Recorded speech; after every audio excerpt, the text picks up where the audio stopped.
ठीक है, स्टार्ट करते हैं। सबसे पहले तो पावर बीआई इंस्टॉल्ड कितने लोगों के पास है? पावर बीआई इंस्टॉल्ड कितने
ठीक है, डाउनलोड कर लो, इंस्टॉल कर लो, एंड जो ओपन करेंगे कुछ इस तरीके का पाओगे, ओपन होता है। ठीक है, once you are on this screen, let me know, फिर हम आगे बढ़ेंगे।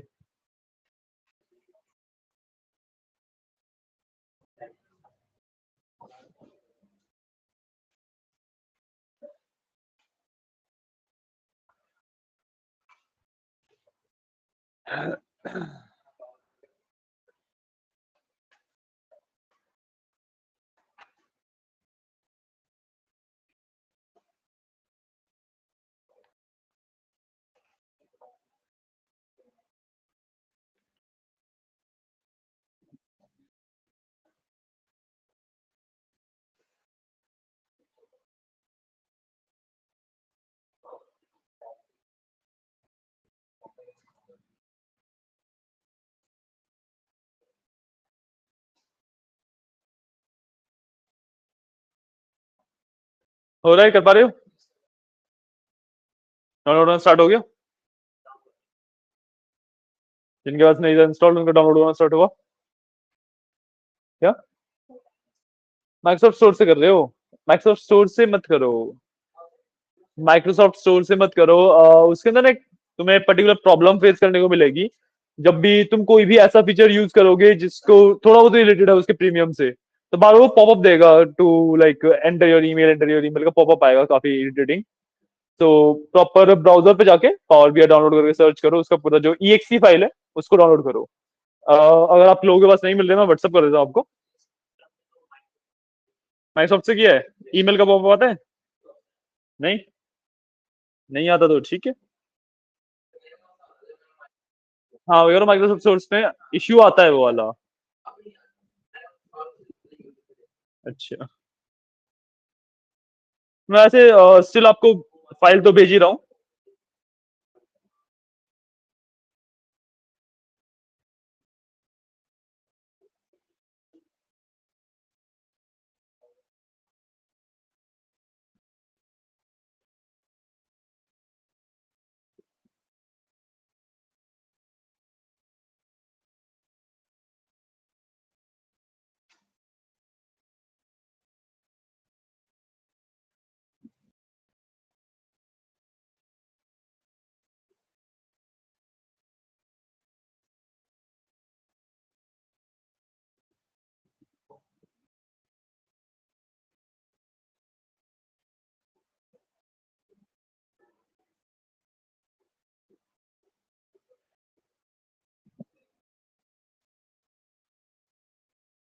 ठीक है, आपके व्हाट्सएप पे अपलोड हो रहा है, it will take little bit of time. 2-3 minute लगेगा ये आप तक पहुंचने में। ठीक है, जो लोग डाउनलोड कर पा रहे हो डाउनलोड करके इंस्टॉल कर लो, एंड जो डाउनलोड नहीं कर पा रहे हैं वो लोग यहाँ से इंस्टॉल कर लेना।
ठीक है, आप लोगों को पावर बीआई रिसीव हो गया होगा, EXE फाइल आप उसको डाउनलोड करके उसको इंस्टॉल कर लीजिए। ठीक है,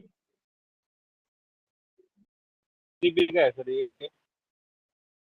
पावर बीआई स्टार्ट कर देना उससे, उसके लिए।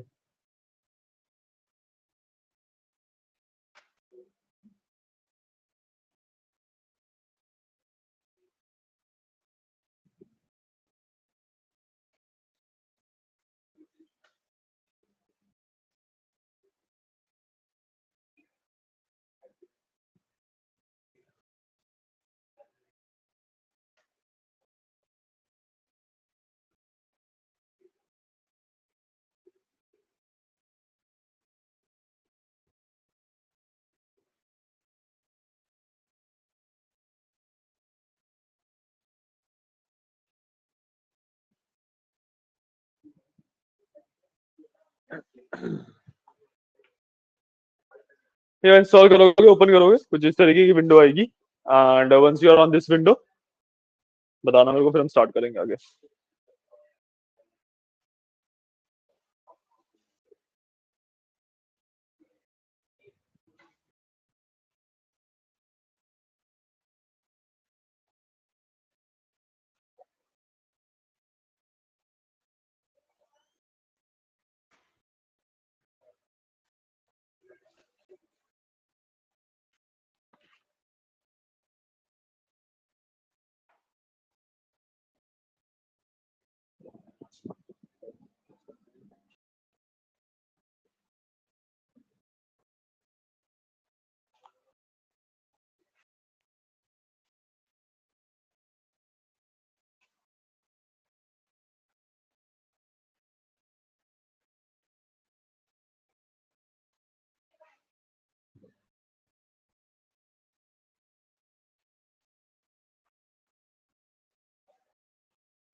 एक मिनट।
हाँ जी, हुआ?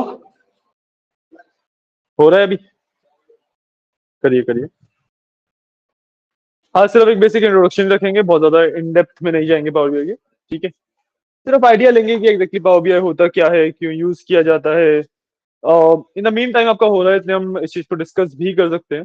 ठीक है, तो when we are talking about Power BI, तो Power BI is basically, देखो, when you are talking about data analysis as a whole, ठीक है, अब आपके पास डेटा है, आप उसको जितना मर्जी रिफाइन कर लो, जितना मर्जी क्लीन कर लो, जितना मर्जी कुछ भी कर लो, ठीक है, जब तक आप उस डेटा को रीड ही नहीं कर पाओगे, जब तक आप वो डेटा आपको समझ ही नहीं आएगा, तब तक आप उसमें से कुछ भी इंसाइट्स निकाल पाओगे।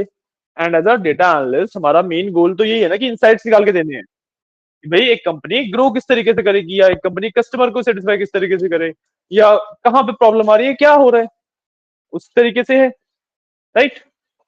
अब डेटा को रीड करना तो पॉसिबल नहीं है, अगर आपने डेटा एकदम आपको परफेक्टली क्लीन डेटा है, तब भी अगर 1000 रो भी बच जाती हैं, तो 1000 रो भी रीड कर पाना तो पॉसिबल ही नहीं है।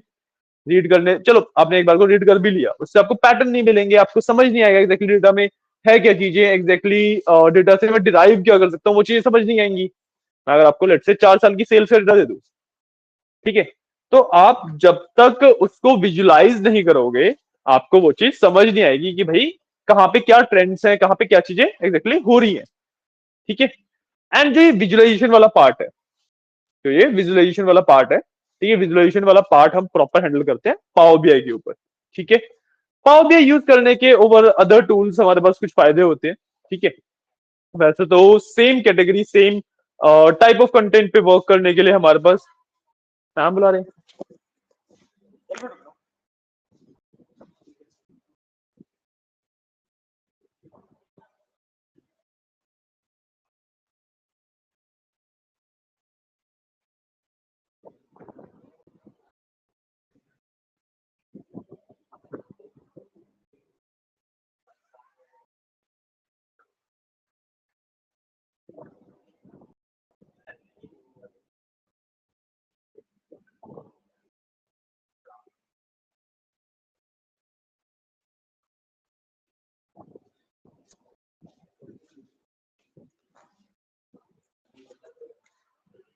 ओके, तो coming back to the point कि ठीक है, हमने डेटा को रीड कर लिया बट उससे कुछ समझ नहीं आया, तो हमें विजुअलाइजेशन की नीड पड़ती है।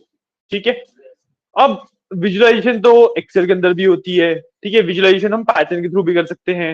विजुअलाइजेशन हम डिफरेंट डिफरेंट और भी टूल्स होते हैं पावर बीआई के अलावा, उनसे भी कर सकते हैं। जैसे हमारे पास टैबलो है, एसपीएसएस है, काफी सारे टूल्स है विजुअलाइजेशन के। ठीक है। पावर बीआई प्रेफर क्यों किया जाता है, इंडस्ट्री स्टैंडर्ड क्यों है। ठीक है, पहली बात तो पावर बीआई इंडस्ट्री स्टैंडर्ड है, मतलब आप इंडस्ट्री के अंदर वर्क करोगे, आपको मेजरली दो टूल्स के ऊपर वर्क करना होगा, या तो टैबलो या फिर पावर बीआई। ठीक है। एंड 90 80 90% ऑफ द टाइम्स आपको पावर बीआई के ऊपर ही काम करना होता है। ठीक है। तभी they are proper job roles of Power BI developer and everything like that. ठीक है। डिफरेंस क्या है एग्जैक्टली पावर बीआई के ऊपर, क्यों इतना ज्यादा वर्क किया जाता है पावर बीआई में, ऐसा क्या खास है। पावर बीआई की एक सबसे स्पेशल बात क्या है कि वो ना आपको एक प्रॉपर रिपोर्ट फॉर्मेट के अंदर, जब भी आप अपना डैशबोर्ड बिल्ड कर रहे हो, जब भी आप डेटा को विजुलाइज कर रहे हो, तो प्रॉपर एक रिपोर्ट फॉर्मेट के अंदर आपको आउटपुट देता है। ठीक है। रिपोर्ट फॉर्मेट का मतलब कि भाई ऐसा नहीं है कि आपको जैसे टैबलू है फॉर एग्जांपल, अगर आप उसमें से आउटपुट लेते हैं, सॉरी, नहीं वो चीज नहीं बोल रहा मैं, वो तो आप लास्ट में उसमें भी डैशबोर्ड बनाते हो, उसमें भी स्टोरीज बनाते हो, तो वो जो सेम ही चीज हो जाती है। अब बट जैसे टैबलो है, उसका अगर आप विजुलाइज करके आउटपुट्स लेते हो, ठीक है, तो जो आउटपुट्स है ना, वो आप डायरेक्टली किसी भी ऑफिशियल रिपोर्ट के अंदर पब्लिश नहीं कर सकते। ठीक है। क्यों, क्योंकि जब टैबलो की मैं बात करता हूं तो Tableau is more focused on visuals. ठीक है। Tableau is more focused on visuals, मतलब डेटा आपका जो आपने ग्राफ बनाया वो सुंदर कितना दिख रहा है, टैबलो उस पर ज्यादा फोकस करता है। भाई जो हम ग्राफ बना रहे हो सुंदर दिखना चाहिए, टैबलो का फोकस उसके ऊपर रहता है। अगर मैं बात करूं एसपीएसएस की,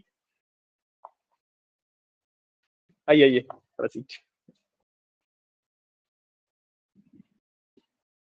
कहीं भी बैठ जाओ।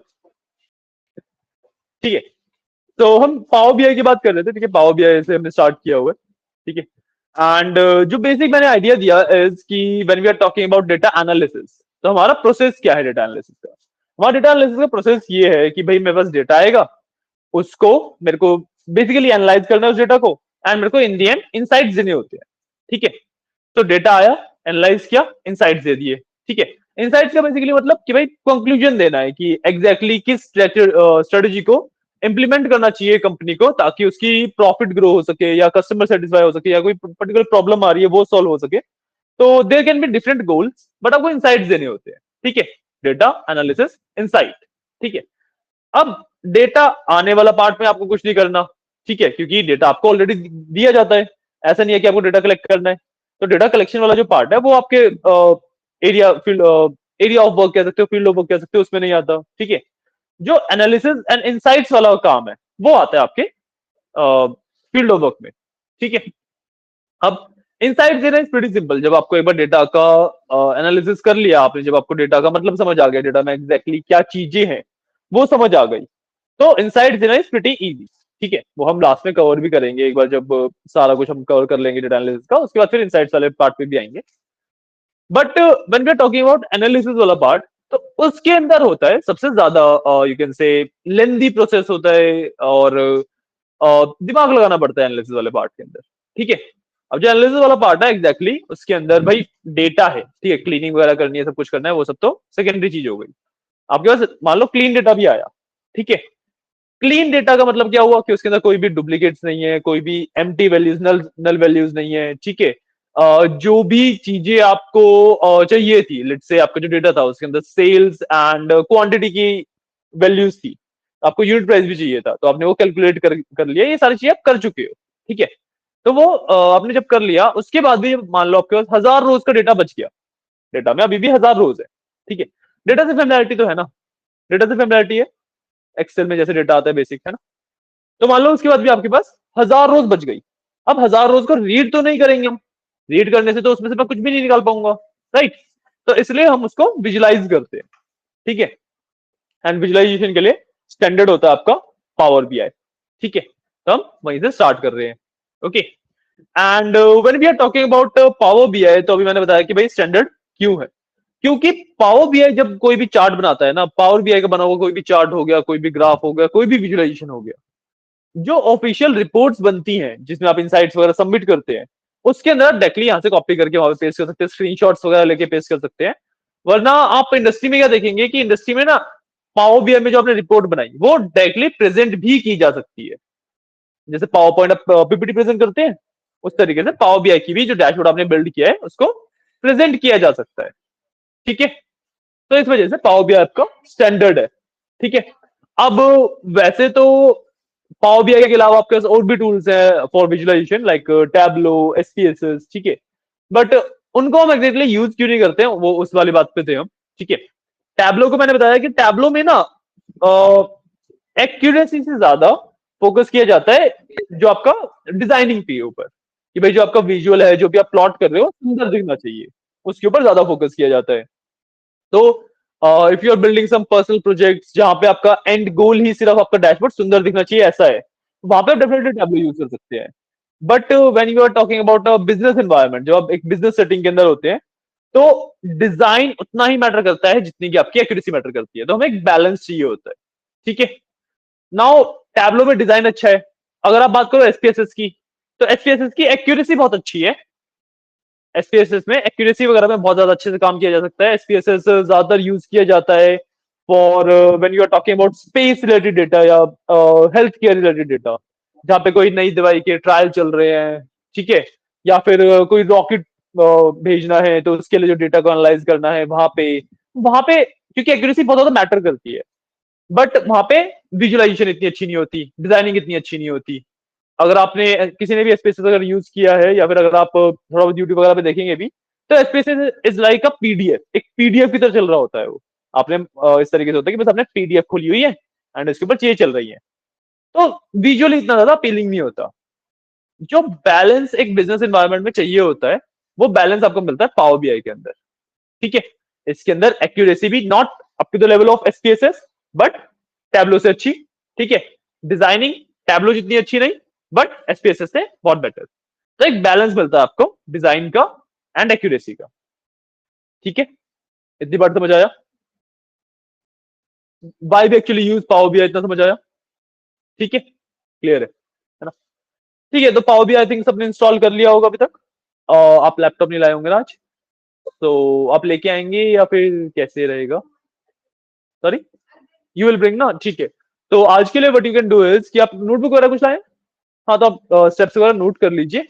आज हम बहुत ज्यादा कुछ करने नहीं वाले, वैसे भी एक बेसिक इंट्रोडक्शन ही रखेंगे, तो you can easily manage that, ठीक है। Okay, so coming back, installation हो गया सबका पावर बीआई का? हो रहा है? किस किस का बचा है अभी भी? सर मेरे में कुछ अगर गए स्टोरेज बचा का है इशू है, एक बार मैं उसको सॉर्ट आउट कर लेता हूँ। हाँ हाँ, कर लो, आप सॉर्ट आउट कर लो उसे, नो इश्यूज। और लेटेस्ट वर्जन आप यूज कर सकते हो, मेरे को एग्जैक्टली याद नहीं है कि कौन सा वर्जन हम यूज कर रहे हैं, बट आप ग्रुप में ऐड हो गए हो? आप ग्रुप में ऐड नहीं हो ना, मैं आपको ग्रुप में ऐड कर देता हूँ एक बार, and there I will send the EXE file, तो बस आपको सेटअप करना है।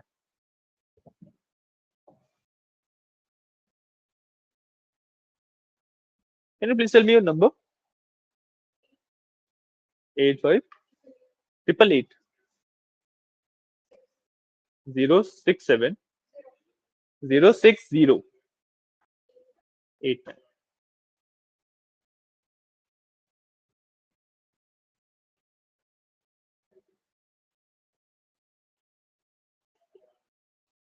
Have sent you an invite, देखिए अब रिसीव हुआ क्या?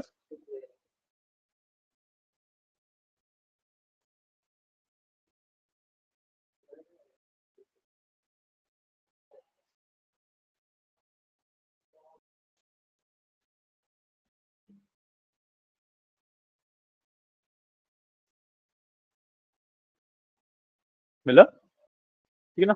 अब अगर ज्वाइन कर लीजिए, हाँ ज्वाइन कर लिया मैं। पावर बीआई की ना जो EXE फाइल है वो मैं दोबारा भेज देता हूँ। एंड आपको कुछ भी नहीं करना, बस इस EXE फाइल को डाउनलोड करना है, ठीक है? डबल क्लिक करना है एंड नेक्स्ट नेक्स्ट करना है, वो ऑटोमेटिकली इंस्टॉल हो जाएगा, ठीक है?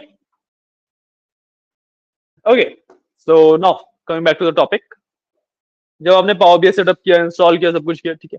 और जब उसे फर्स्ट टाइम ओपन करोगे तो कुछ इस तरीके का दिखेगा। मेरे में नीचे वाला जो रिसेंट वाला पार्ट है ना वो भी आ रहा है, आपके में वो वाला पार्ट नहीं आएगा, ठीक है? अगर आपने पावर बीआई में पहले से कुछ काम कर रखा है तो वहां पे आपको फाइल दिखनी शुरू हो जाती है, बट बाय डिफॉल्ट वहां पे कोई भी फाइल नहीं आएगी। तो आपका सिर्फ यही रहेगा, ऊपर जो सेलेक्ट डेटा वाला पार्ट रहता है एंड बीच में जो रिकमेंडेड वाला पार्ट है, सिर्फ इतना ही पार्ट दिखता है, ठीक है? अब यहां से when we are starting to work on Power BI, हमारे पास में दो पार्ट्स होते हैं जिसको हम चूज कर सकते हैं। इन दी एंड इंडियन भी नहीं, एक दो स्टेप के बाद ही हाथ दोनों मर्जी हो जाएंगे, बट अब दो तरीके से स्टार्ट कर सकते हो। फर्स्ट मेथड इज कि आप पहले एक ब्लैंक रिपोर्ट बनाओ, मतलब एक एम्प्टी पावर बीआई की फाइल बनाओ एंड उसके अंदर डेटा डालो, विजुलाइज करो, सब कुछ करो, ठीक है? या फिर आप सीधा डेटा डालने से ही स्टार्ट कर सकते हैं, आपको एम्प्टी फाइल बनाने की नीड नहीं है, ठीक है? तो आपको सबसे पहले दो ऑप्शन दिख रहे होंगे, ब्लैंक रिपोर्ट का और एक्सेल वर्कबुक का, ठीक है? दो ऑप्शन है। अगर आप ब्लैंक ब्लैंक रिपोर्ट के ऊपर क्लिक करते हो तो आपके पास एक एम्प्टी फाइल बन जाएगी जिसके अंदर आप डेटा बाद में इंपोर्ट कर सकते हैं, ठीक है? अगर आप एक्सेल वर्कबुक के ऊपर क्लिक करते हो तो आप डेटा पहले इंपोर्ट करोगे, उसके बाद सीधा फाइल के अंदर जब जाओगे तो डेटा ऑलरेडी इंपोर्टेड होगा। Getting your point? आप किसी भी मेथड से गो थ्रू कर सकते हैं, आप किसी भी मेथड को चूज कर सकते हैं, ठीक है? क्योंकि सिर्फ एक दो स्टेप का ही डिफरेंस है, बाकी फिर आगे जाके सेम ही हो जाता है, ठीक है? तो माय पर्सनल फेवरेट में जो पर्सनली प्रेफर करता हूँ, ब्लैंक रिपोर्ट से स्टार्ट करना प्रेफर करता हूँ, क्योंकि उसमें पावर बीआई का थोड़ा सा मेरे को आइडिया भी मिल जाता है कि एग्जैक्टली दिखता कैसा है, ठीक है?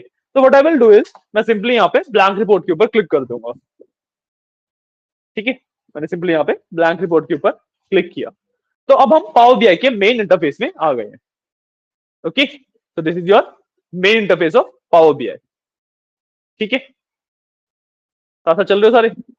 अरविंद, हो गया इंस्टॉल या अभी हो रहा है? कितना बचा है? थोड़ा सा बचा है। चलो। लैपटॉप फ्रीज तो नहीं हो गया? ठीक है, नो इश्यूज। ठीक है, इतने हम बेसिक डिस्कस कर रहे हैं कि एग्जैक्टली पावर बीआई में कहाँ पे क्या होता है, कैसे वर्क करते हैं, उस चीजों पे उसमें बात करेंगे, ठीक है?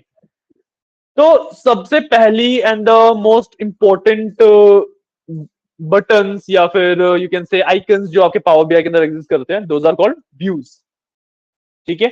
हमारे पास टोटल 5 व्यूज होते हैं, ठीक है? हमारे पास सबसे पहले report view, then table view, model view, XML view and एक शायद से टीडीएमएल व्यू होता है, ठीक है? इसमें से जो एक्सएमएल व्यू है एंड टीडीएमएल व्यू है उसका हमें काम नहीं होता, हम तीन मेजर व्यूज के ऊपर काम करते हैं, ठीक है? Report view, table view and model view. Exactly कहां पे होते हैं वो मैं अभी बताऊंगा, बट जो आप अभी देख रहे हो, जो आपका पावर बीआई बाय डिफॉल्ट ये दिख रहा है, this is in report view. जैसे आपने ब्लैंक रिपोर्ट पे क्लिक किया तो जिस व्यू के अंदर आप हो, कोई बोल रहा है क्या?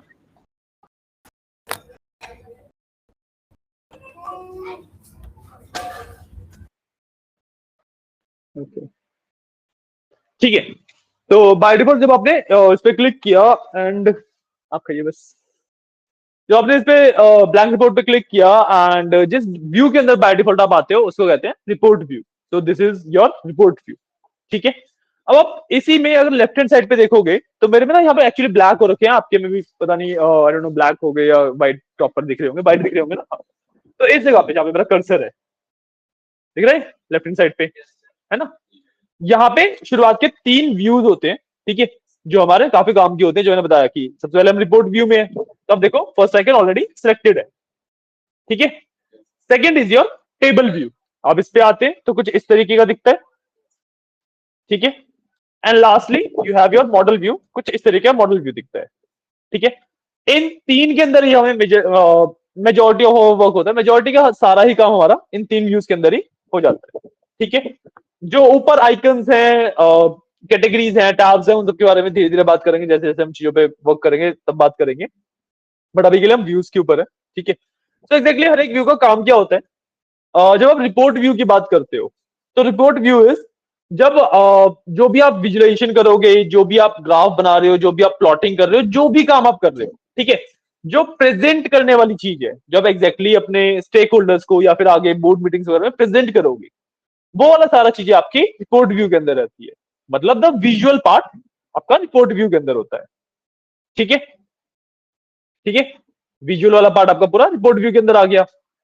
अब when we are talking about table view, तो टेबल व्यू के अंदर हम बहुत ज्यादा कुछ करते नहीं है, ये ना सिर्फ डेटा को उसकी रॉ फॉर्म में देखने के लिए होता है।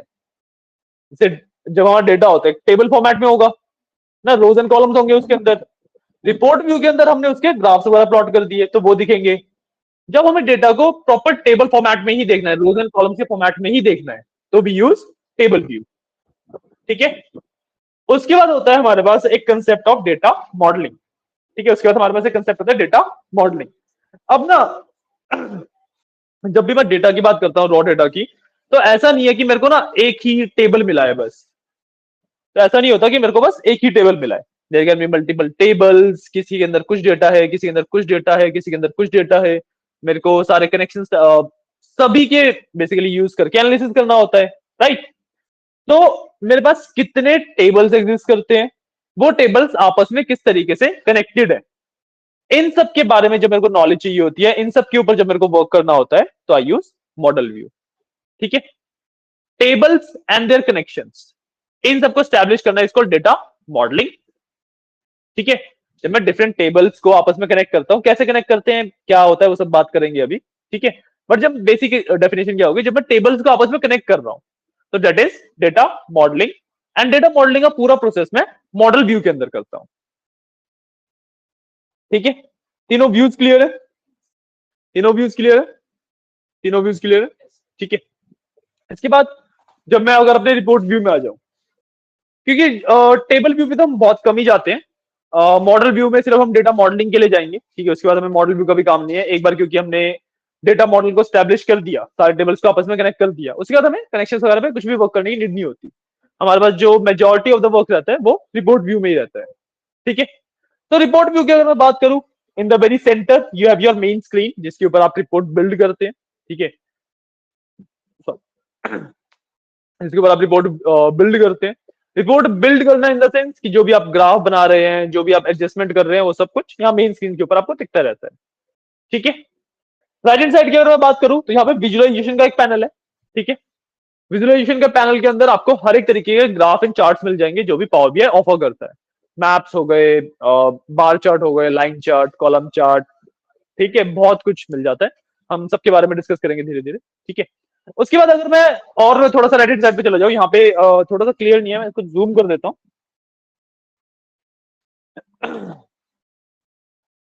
ठीक है, मैं जब इसको थोड़ा सा यहाँ पे जूम करता हूँ, तो आपको दिख रहा होगा यहाँ पे डेटा का एक डेटा लिखा हुआ है ना। इसके ऊपर एक एरो आइकन है, राइट।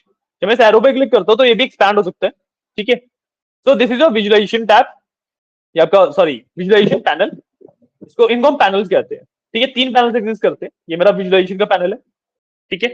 ये मेरा डेटा पैनल है, जिसके अंदर मेरे को मेरे टेबल्स एंड उनके कॉलम्स दिखते हैं, कि भाई ये मेरे पास टेबल्स हैं और इन टेबल्स के अंदर ये मेरे पास कॉलम्स है, ठीक है। बात समझ आ रही है इतनी अभी तक, है ना। उसके बाद अगर मैं थर्ड पैनल की बात करूं, तो यहाँ पे मेरे पास फिल्टर्स का एक पैनल होता है, ठीक है। फिल्टर्स का मतलब क्या होता है? फिल्टर्स का मतलब कि भाई मेरे को डेटा का कुछ एक स्पेसिफिक पार्ट देखना है अगर, तो मैं फिल्टर से मैनेज कर सकता हूँ। कंडीशन बेस्ड हो गया या स्पेसिफिक पार्ट हो गया ना, वही कि फॉर एग्जांपल लेट्स से मेरे पास चार पांच रीजन है अलग अलग, उनका डेटा है, मैंने एक रिपोर्ट बिल्ड कर ली। अब मेरे को सिर्फ लेट्स से नॉर्थ रीजन का डेटा देखना है, तो मैं फिल्टर में नॉर्थ अप्लाई कर दूंगा, एंड जो मेरी रिपोर्ट होगी वो ऑटोमेटिकली सिर्फ नॉर्थ के डेटा को रिप्रेजेंट करेगी, ठीक है। तो ये होते हैं मेरे पास तीन पैनल्स। उसके अलावा हमारे पास ऊपर भाई कैटेगरीज एंड उनके अलग अलग ऑप्शंस होते हैं, ठीक है। अब पावर बीआई की जब पावर बीआई की जब मैं बात करता हूं, ठीक है, पावर बीआई की जब मैं बात करता हूं, तो इसके अंदर ना ऑप्शंस बहुत ज्यादा रिपीट होते हैं। आप देखोगे ऑलरेडी कैटेगरीज काफी कम है ऊपर, ठीक है, कंपेयर टू एक्सेल या किसी भी और सॉफ्टवेयर से अगर आप कंपेयर करोगे तो कैटेगरीज ऑलरेडी काफी कम है। एंड इन कैटेगरीज के अंदर भी जो चीजें हैं वो रिपीट होती रहती हैं काफी ज्यादा, ठीक है। सेम ही ऑप्शन आपको दो तीन जगह अलग अलग देखने को मिल जाता है, ठीक है। तो ऑप्शन काफी कम है। पावर बीआई काफी एक छोटा सॉफ्टवेयर है, मतलब बहुत ज्यादा कुछ है नहीं इसके अंदर सीखने के लिए, ठीक है। अगर मैं इसके मेजर टॉपिक्स की बात करूं जो काफी इंपॉर्टेंट हो जाते हैं एंड जिसके बेसिस पे इंटरव्यू वगैरह में आपसे क्वेश्चन आएंगे, तो सबसे पहले तो आपका जो मेन विजुअलाइजेशन है कि भाई कौन सा चार्ट कब यूज किया जाता है, उसका पर्पस क्या होता है, इन सब के बारे में क्वेश्चन पूछे जाते हैं, ठीक है। हम डिस्कस करेंगे धीरे धीरे इनके बारे में, जब डैशबोर्डिंग के बारे में पढ़ेंगे प्रॉपर तो उसके बारे में डिस्कस करेंगे, ठीक है। उसके अलावा सेकेंडली डेटा मॉडलिंग से क्वेश्चन आते हैं कि एग्जैक्टली किस तरीके से डेटा को कनेक्ट किया जाता है, किस किस तरीके के रिलेशनशिप एग्जिस्ट करते हैं और डिफरेंट रिलेशनशिप आपस में अलग अलग कैसे होते हैं, ठीक है, बट डिफरेंस बिटवीन देम, इस तरीके क्वेश्चन आते हैं। या फिर third and the most important part of Power BI, power BI के अंदर हमारे पास होता है डेक्स क्वेरीज, ठीक है। पावर बीआई के अंदर एक कंसेप्ट होता है हमारे पास कॉल्ड डेक्स क्वेरीज, DAX क्वेरीज, ठीक है। जैसे एक्सेल के अंदर फॉर्मुलाज होते हैं, आपने एक्सेल का थोड़ा बहुत यूज किया ना, हाँ, तो सम एवरेज वगैरह के फॉर्मुला होते हैं जैसे, ठीक है। जैसे एक्सेल के अंदर हमारे पास फॉर्मुलाज होते हैं, उसी तरीके से फॉर्मुलाज एग्जिस्ट करते हैं हमारे पास पावर बीआई के अंदर भी, ठीक है। And when we are building, कोई कॉलम बना रहा हूं, कुछ और मैं बिल्ड कर रहा हूं यूजिंग दोस फॉर्मुलाज, ठीक है। तो जो फॉर्मुला में प्रॉपर बिल्ड करता है ना उसको बोला जाता है डेक्स क्वेरी, ठीक है। एग्जैक्टली कौन से फॉर्मुलाज होते हैं, क्या होते हैं, वो सबके बारे में धीरे धीरे बात करेंगे, but these are the three main topics. उसके अलावा तो आपको डिजाइनिंग वगैरह का पार्ट होता है, ठीक है। क्वेश्चंस नहीं आते ऑब्वियसली इसमें, इन वाले पार्ट में से, इंटरव्यू में से। तो डिजाइनिंग का पार्ट होता है कि कौन सा एग्जैक्टली कलर कहाँ पे यूज किया जाता है, किसका साइज कितना रखना है, कैसे क्या करना है, ठीक है। सुंदर दिखाने वाला पार्ट है वो, क्रिएटिविटी वाला पार्ट इसमें काफी ज्यादा होता है, ठीक है, ठीक है।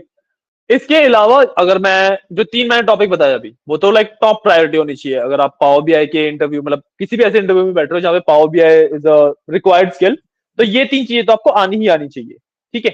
उसके अलावा अगर मैं सेकेंडरी चीजों की बात करूं जिसमें से मे बी क्वेश्चंस आ सकते हैं, ठीक है, तो दो कंसेप्ट होते हैं कॉल्ड स्लाइसर्स एंड बुकमार्क्स, ठीक है। स्लाइसर्स एंड बुकमार्क्स, उनमें से क्वेश्चंस आ सकते हैं, ठीक है। या फिर आपका होता है रिपोर्ट ऑप्टिमाइजेशन का कंसेप्ट, रिपोर्ट ऑप्टिमाइजेशन, ठीक है। जो हमारे पास यहाँ पे ऊपर ऑप्टिमाइज का टैब है ना, उस पे जो हम जाएंगे लास्ट में, तो उसमें से क्वेश्चन आ सकते हैं। एंड इन पांच टॉपिक को अगर आपने अच्छे से प्रिपेयर कर लिया तो पावर बीआई में और कहीं से कुछ क्वेश्चन नहीं आता, क्योंकि पावर बीआई है ही इन पांच टॉपिक के अराउंड, ठीक है।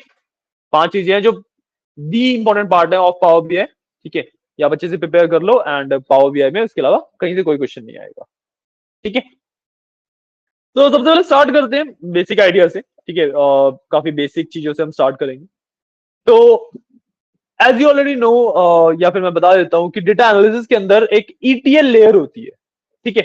एक्सट्रैक्ट, ट्रांसफॉर्म, लोड, ईटीएल की फॉर्म होती है extract, transform, load. ETL layer का मतलब क्या होता है कि भाई मेरे पास डेटा, आप जरूरी थोड़ा ना कि पावर बीआई के अंदर डेटा हो ही, डेटा पावर बीआई के अंदर कभी भी होल्ड नहीं होता, इसके ऊपर भी अभी बात करेंगे, ठीक है।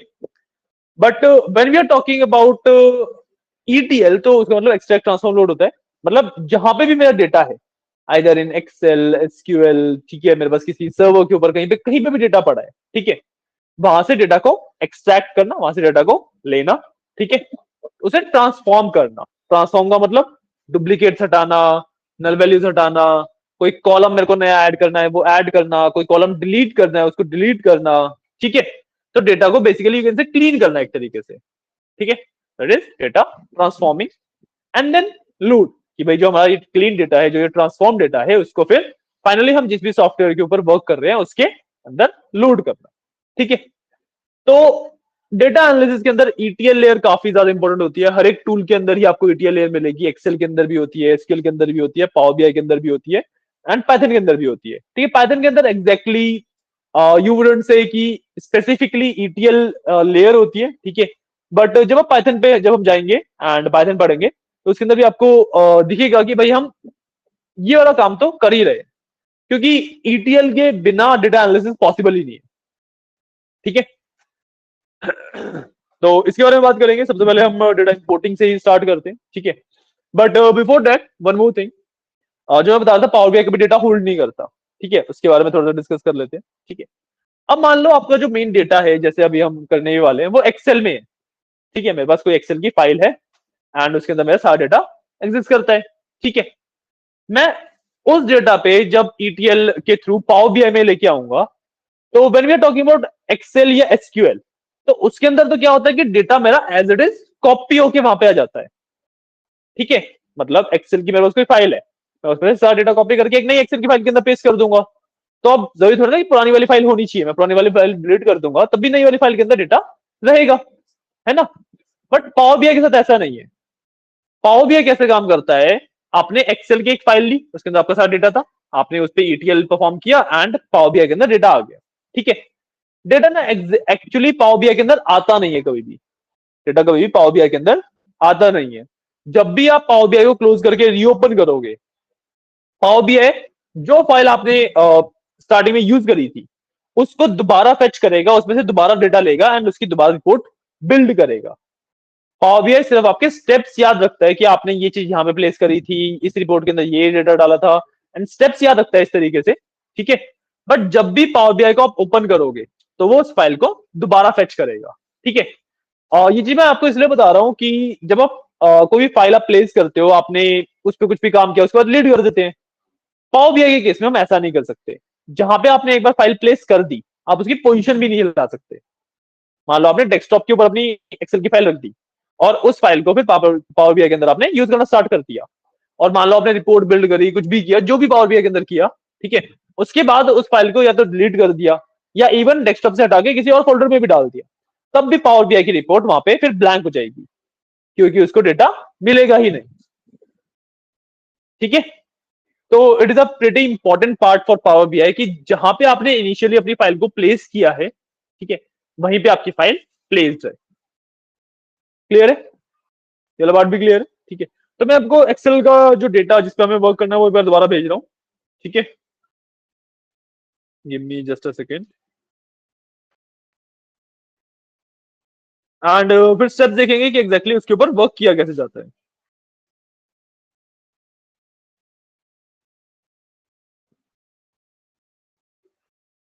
ये मैंने आपको डेटा भेजा है, ओके। सुपर स्टोर का डेटा इसके ऊपर वर्क करेंगे, ठीक है।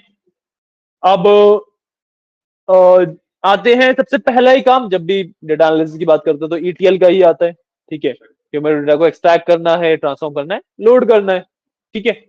And when we are talking about Power BI, तो जो हमारी ईटीएल लेयर होती है पावर बीआई के अंदर, उसका नाम होता है पावर क्वेरी एडिटर। जो पावर बीआई की ईटीएल लेयर है, गेटिंग माय पॉइंट ना, समझ आ रहा है पक्का, ठीक है। तो थैंक यू, बुला रहे हैं, एक मिनट किया।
हेलो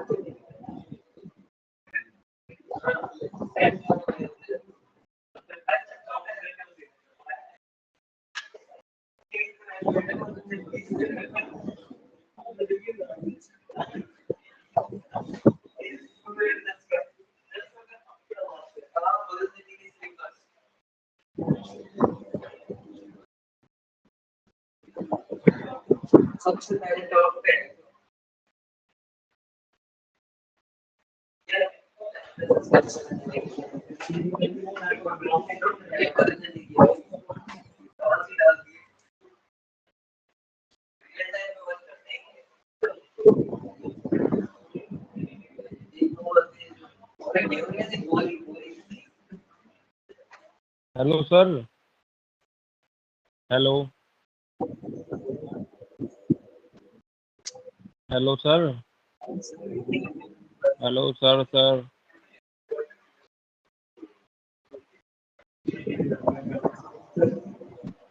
हेलो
क्या बना दिया है मदर सारे देखते हैं बॉडी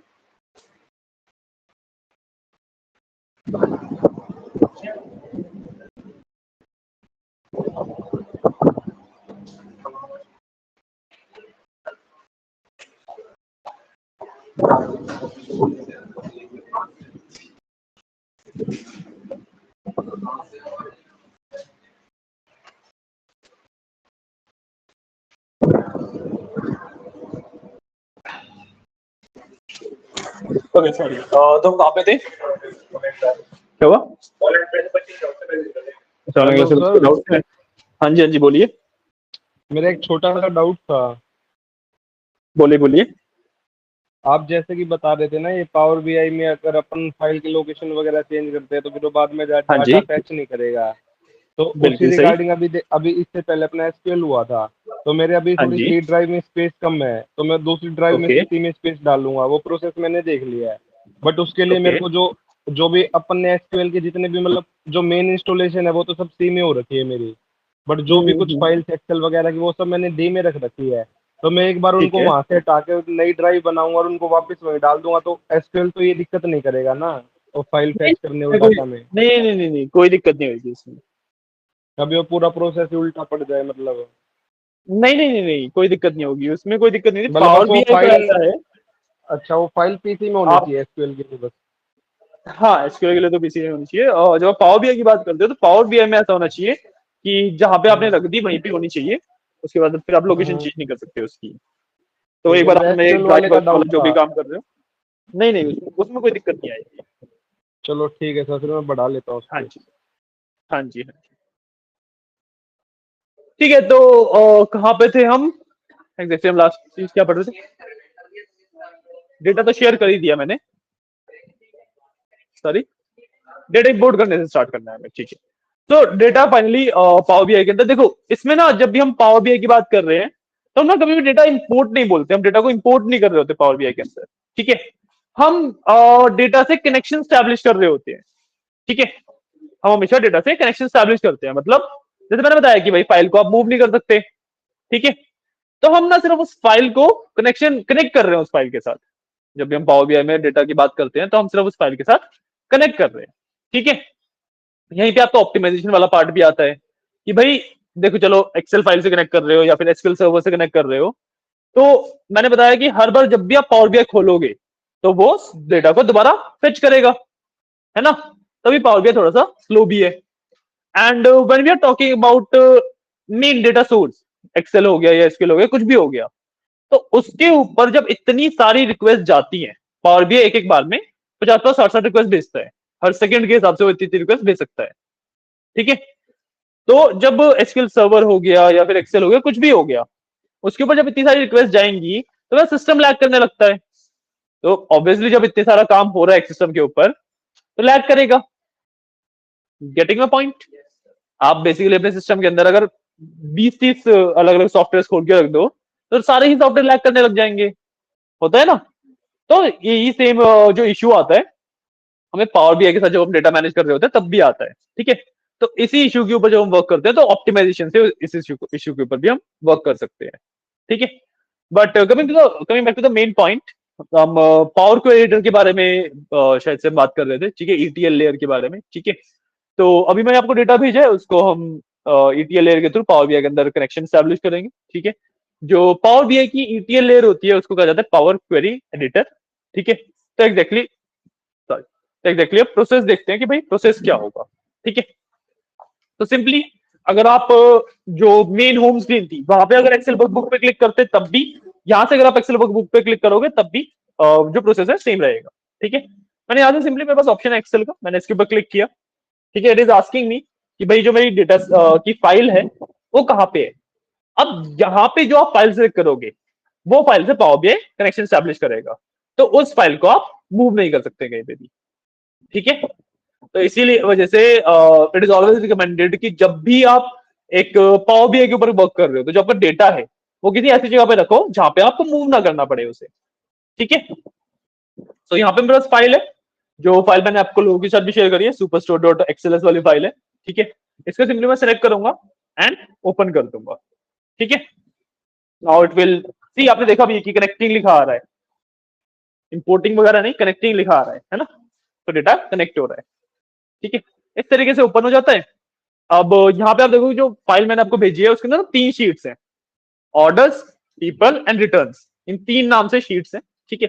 वो तीनों दिख रही है, एक एक्स्ट्रा दिख रही है फिल्टर डेटाबेस की, ठीक है। वो कैशेड फाइल होती है, वो सिर्फ एक्सेल यूज करते हैं अपने डेटा को फास्ट फेच करने के लिए, ठीक है। तो उसको हमें इग्नोर करना होता है।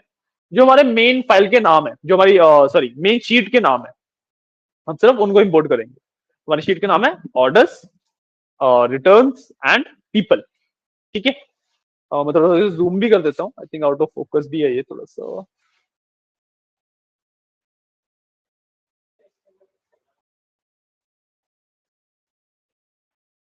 मैं थोड़ा सा जूम ही कर देता हूँ, फोकस में तो इतना ज्यादा सही से नहीं आ पा रहा है।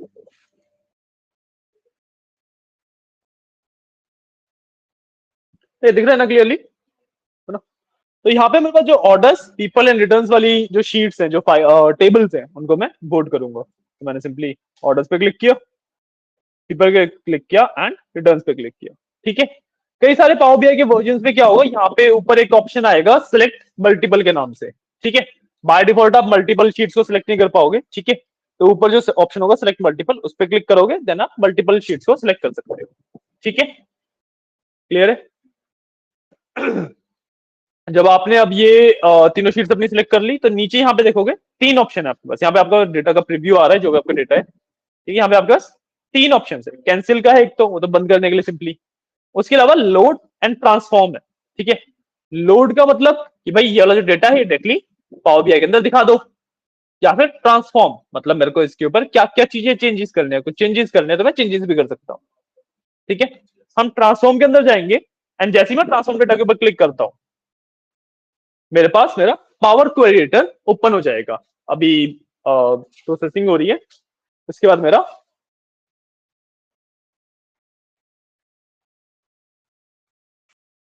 हाँ इस तरीके से पावर क्वेरी एडिटर ओपन हो जाता है। तो गिव मी अ सेकेंड, ये होता है मेरा पावर क्वेरी एडिटर। ठीक है, ठीक है, क्लियर है? अब इसके अंदर मेरे पास जो रिफ्रेश वाला पॉइंट आ रहा है वो आप लोगों के पास नहीं आएगा, क्योंकि मैं इस सेम डेटा को मल्टीपल टाइम्स यूज करता हूं। ठीक है, मल्टीपल बैचेस में, तो मेरे पास इसलिए वो डेटा मेरा ओल्ड हो जाता है। ठीक है, आप लोगों के पास जो ऑप्शन है वो नहीं आएगा। बाई चांस अगर आप कभी बाद में आप मल्टीपल टाइम यूज कर रहे हो या कभी आता भी है, तो सिंपली रिफ्रेश पे क्लिक कर दोगे, ये इशू चला जाएगा। ठीक है, तो मैं यहाँ पे रिफ्रेश पे क्लिक कर देता हूँ। तीनों ही टेबल्स में रिफ्रेश करना पड़ेगा।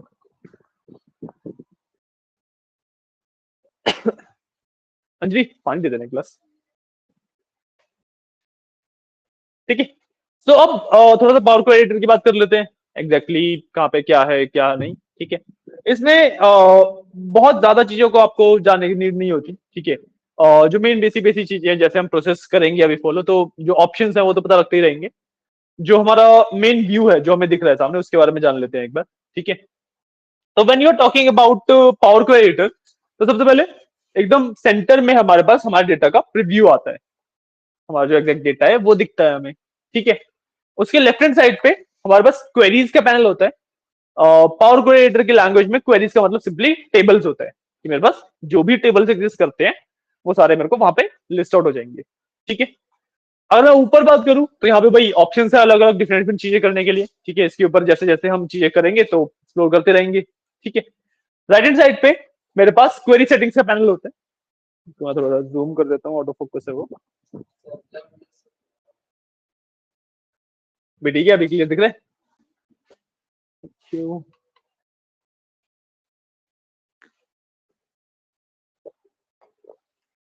ठीक है, तो राइट हैंड साइड में मेरे पास क्वेरी सेटिंग्स का पैनल होता है। ठीक है, क्वेरी सेटिंग्स के अंदर मेरे पास दो ऑप्शंस होते हैं, दो मेन यू कैन से फील्ड्स होती है। सबसे ऊपर में वो प्रॉपर्टीज में नेम दिख रहा है। ठीक है, वहां से मैं अपने टेबल को रीनेम कर सकता हूँ बेसिकली। ठीक है, तो उसके नीचे मेरे को दिख रहा है अप्लाइड स्टेप्स। ठीक है, अब ना अप्लाइड स्टेप थोड़ी सी इंटरेस्टिंग चीज है। अप्लाइड स्टेप को समझने के लिए हमें ये समझना पड़ेगा कि जो हमारा पावर क्वेरी एडिटर है वो एग्जैक्टली वर्क कैसे करता है। ठीक है, तो when we are talking about Power Query editor, तो हमारे पास ना जो भी हम डेटा के ऊपर कुछ भी कर रहे हैं, मान लो मैंने एक रो को डिलीट किया या एक कॉलम को डिलीट किया या कोई कॉलम ऐड किया या कुछ भी किया। ठीक है, मेरे एक्चुअल डेटा के ऊपर चेंजेस नहीं हो रहे हैं, वो मेरे एक्चुअल डेटा के ऊपर वो चेंजेस नहीं हो रहे हैं। पावर क्वेरी एडिटर क्या करता है कि भाई वो ना बेसिकली लेट्स से मैंने एक कॉलम डिलीट किया, तो उसने एक अपने पास नोट बना के रख लिया कि भाई डिलीटेड दिस कॉलम। ठीक है, मैंने उसके बाद कुछ और स्टेप किया, कुछ और स्टेप किया, तो वो हर एक स्टेप का एक नोट बना के रख लेगा। ठीक है, एंड लास्ट में जब मैं डेटा को फाइनलाइज करूंगा एंड लास्ट में जब मैं डेटा को फाइनलाइज करूंगा, तो उस मूवमेंट पे जितने भी स्टेप्स उसने नोट करे हैं वो सारे अप्लाई कर दिए जाएंगे। बात समझ आइए, बात समझ आइए। इस तरीके से बेसिकली पावर क्वेरी एडिटर मेरा वर्क करता है। ठीक है, इतना क्लियर है? या द पॉइंट इज कि जब भी मैं पावर क्वेरी एडिटर की बात करता हूं, तो पावर क्वेरी एडिटर में कुछ भी चेंजेस कर रहा हूं डेटा के ऊपर, वो चेंजेस वो डेटा के ऊपर लाइव साथ साथ करता नहीं रहता है। पावर क्वेरी एडिटर क्या करता है, वो ना अपने पास नोट्स बना के रखता है। ठीक है, this just an analogy, exactly कैसे होता है वो बताऊंगा। ठीक है, बट वो अपने पास नोट बना के रखता है। मान लो मैंने एक कॉलम डिलीट किया, तो उसने अपने पास नोट कर लिया कि भाई ये कॉलम डिलीट कर दिया गया है। ठीक है, मैंने कोई कॉलम ऐड किया, तो भाई ये कॉलम ऐड कर दिया गया, तो उसने नोट्स अपनी लिस्ट बना के रख ली। ठीक है, एंड फाइनली जब मैं पावर क्वेरी को जो भी चेंजेस है वो अप्लाई करता हूँ, जब लोड करता हूँ डेटा को, तब वो उस अपनी लिस्ट में जाता है एंड सारे steps one by one data के ऊपर फाइनली परफॉर्म करता है। Getting a point? Getting a point? ठीक है, ये चीज जाननी इसलिए जरूरी थी क्योंकि पावर क्वेरी के अंदर ना कंट्रोल जी एग्जिस्ट नहीं करता, कंट्रोल जेड एग्जिस्ट नहीं करता। ठीक है, मतलब आप अंडू नहीं कर सकते। आपने बाई चांस कोई कॉलम डिलीट किया तो उसको आप अंडू करके वापस नहीं ला सकते। ठीक है, क्यों? क्योंकि उसने एक्चुअली तो डिलीट किया ही नहीं है, उसने एक्चुअली तो डिलीट किया ही नहीं है, उसने तो सिर्फ नोट रखा है उसका, है ना। तो आपको एग्जैक्टली करना क्या पड़ता है, जो भी आप नोट्स की बात करोगे अप्लाइड स्टेप्स में वो नोट्स आते हैं। ठीक है, यहाँ पे उसने बाय डिफॉल्ट कुछ चीजें करी हैं तो उसके नोट्स ऑलरेडी आ रहे हैं। ठीक है, मैं जैसे जैसे आगे कोई भी स्टेप करूंगा उसके नोट इसके नीचे बनते रहेंगे। ठीक है, अब कोई भी स्टेप मान लो आपने गलत कर दिया, कोई कॉलम बाई चांस गलती से डिलीट कर दिया या कुछ भी कर दिया, तो व्हाट यू डू इज कि आपको ना इस पैनल में से वो उसका स्टेप हटाना होता है। ठीक है, जैसे चेंज टाइप का एक स्टेप आ रहा है यहाँ पे, राइट, इसके आगे एक क्रॉस का आइकन आ रहा है, मैं इस आइकन पे क्लिक करूंगा तो ये स्टेप यहां से रिमूव हो जाएगा, बेसिकली मेरा अंडू हो जाएगी वो चीज। ठीक है, पावर क्वेरी समझ आया है? आई डोंट थिंक सो कोई कंफ्यूजन होगी इसमें। Anybody any confusions? ठीक है, तो प्रोसेस पे चलते हैं। अब हम डेटा को ट्रांसफॉर्म कर रहे हैं, उस वाले प्रोसेस पे चलते हैं एग्जैक्टली हम कर क्या रहे हैं। ठीक है, तो first of all I would recommend कि आप ना एक बार डेटा का आइडिया लो। ठीक है, एग्जैक्टली कौन से कॉलम्स हैं, किस तरीके का डेटा है, क्या है। ठीक है, आप एक बार यहाँ पे आगे आ जाओ, इनके साथ बैठ के आप लैपटॉप शेयर कर सकते हो। ठीक है, क्योंकि डेटा को देखना पड़ेगा तो, राइट।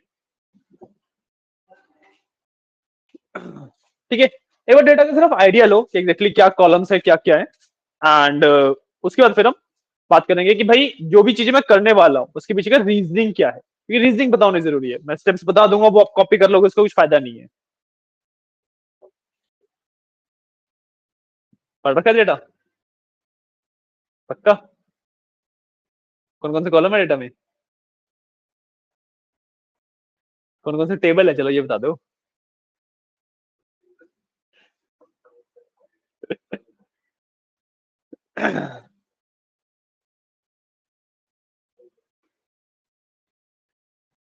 आपका लैपटॉप का क्या हुआ, कर लिया पूरा ट्रांसफॉर्मेशन वाला पार्ट?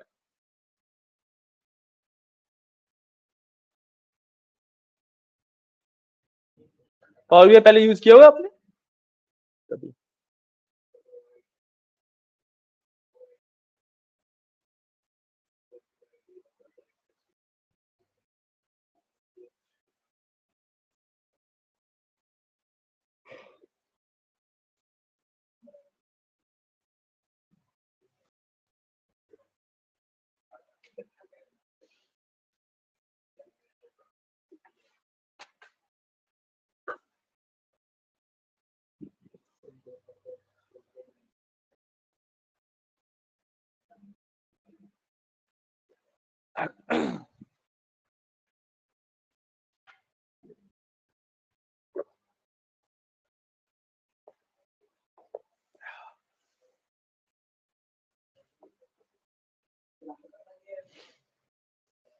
उसके आगे क्या ही सीखोगे और ऑप्टिमाइजेशन वगैरह वाला पार्ट नहीं आता होगा बस, आई थिंक।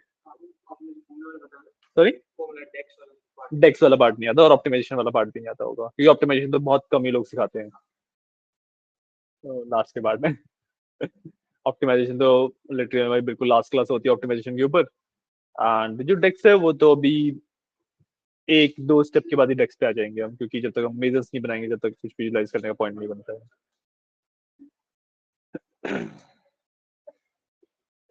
क्या हुआ आप दोनों को, कुछ तो हुआ है?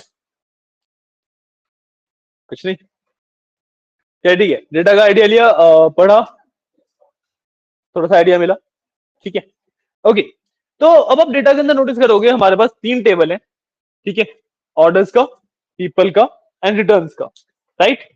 ऑर्डर्स वाले के अंदर ऑर्डर्स का डेटा है कि भाई ये ऑर्डर आईडी थी, इस पर्सन ने खरीदा, ये चीज खरीदी, इतने का खरीदा, इतने का हमने प्रॉफिट किया उस पर, इतने का हमने डिस्काउंट दिया था, इस तरीके का डेटा है ना। अगर मैं रिटर्न्स की बात करूं तो उसमें ऑर्डर आईडी के बेसिस पे है कि भाई कौन कौन से ऑर्डर रिटर्न आए मेरे पास, है ना। और अगर पीपल की बात करूं तो उसके अंदर ना नेम्स एंड रीजन के नाम लिखे हुए हैं, नॉर्थ साउथ वगैरह लिखे हुए हैं। तो वो मैं थोड़ा सा आपको एक्सप्लेन कर देता हूँ। दैट इज एक्चुअली कि भाई उस रीजन को मैनेज कौन करता है। नॉर्थ रीजन को जो मैनेज करता है उसका नाम लिखा हुआ है पीपल वाले टेबल की। अगर मैं बात करूं तो नॉर्थ रीजन को जो मैनेज करता है उसका नाम लिखा हुआ है, ठीक है। सेंट्रल को जो करता है उसका नाम लिखा हुआ है, ठीक है। रीजन आई थिंक नॉर्थ नहीं होगा उसमें ना, हाँ। सेंट सॉरी नहीं है ना, हाँ। Central south east and west होंगे। तो बेसिकली भाई कि किस रीजन को कौन मैनेज कर रहा है, ठीक है। अब आई होप जब आपने डेटा को स्टडी किया, जब आपने डेटा को पढ़ा, तो आपको प्रॉब्लम एक सबसे बेसिक प्रॉब्लम तो साफ साफ दिख रही होगी। डेटा में कोई प्रॉब्लम दिख रही है? नहीं, वो चीज तो पर रोज पढ़ने में पता लगी ना, रोज पढ़ने को बोला ही नहीं था मैंने। तो आगे की है एक कुछ प्रॉब्लम दिख रही है डेटा के अंदर? सॉरी, कह सकते हैं उसके ऊपर भी हम वर्क करेंगे, but that is not the very first thing जो हम नोटिस कर रहे हैं। मेरे को मैं किस वे में बोल रहा हूँ, मैं इस वे में बोल रहा हूँ कि जो आपका डेटा है वो एक जैसे नॉर्मल टेबल के फॉर्मेट में होना चाहिए, ठीक है। कॉलम्स होने चाहिए, उसमें रोज होनी चाहिए, सब कुछ होना चाहिए, ठीक है। उसमें कहीं पे कुछ गड़बड़ दिख रही है? एक प्रॉपर स्ट्रक्चर वाइज कुछ गड़बड़ दिख रही है? एक और हिंट दे देते हैं चलो।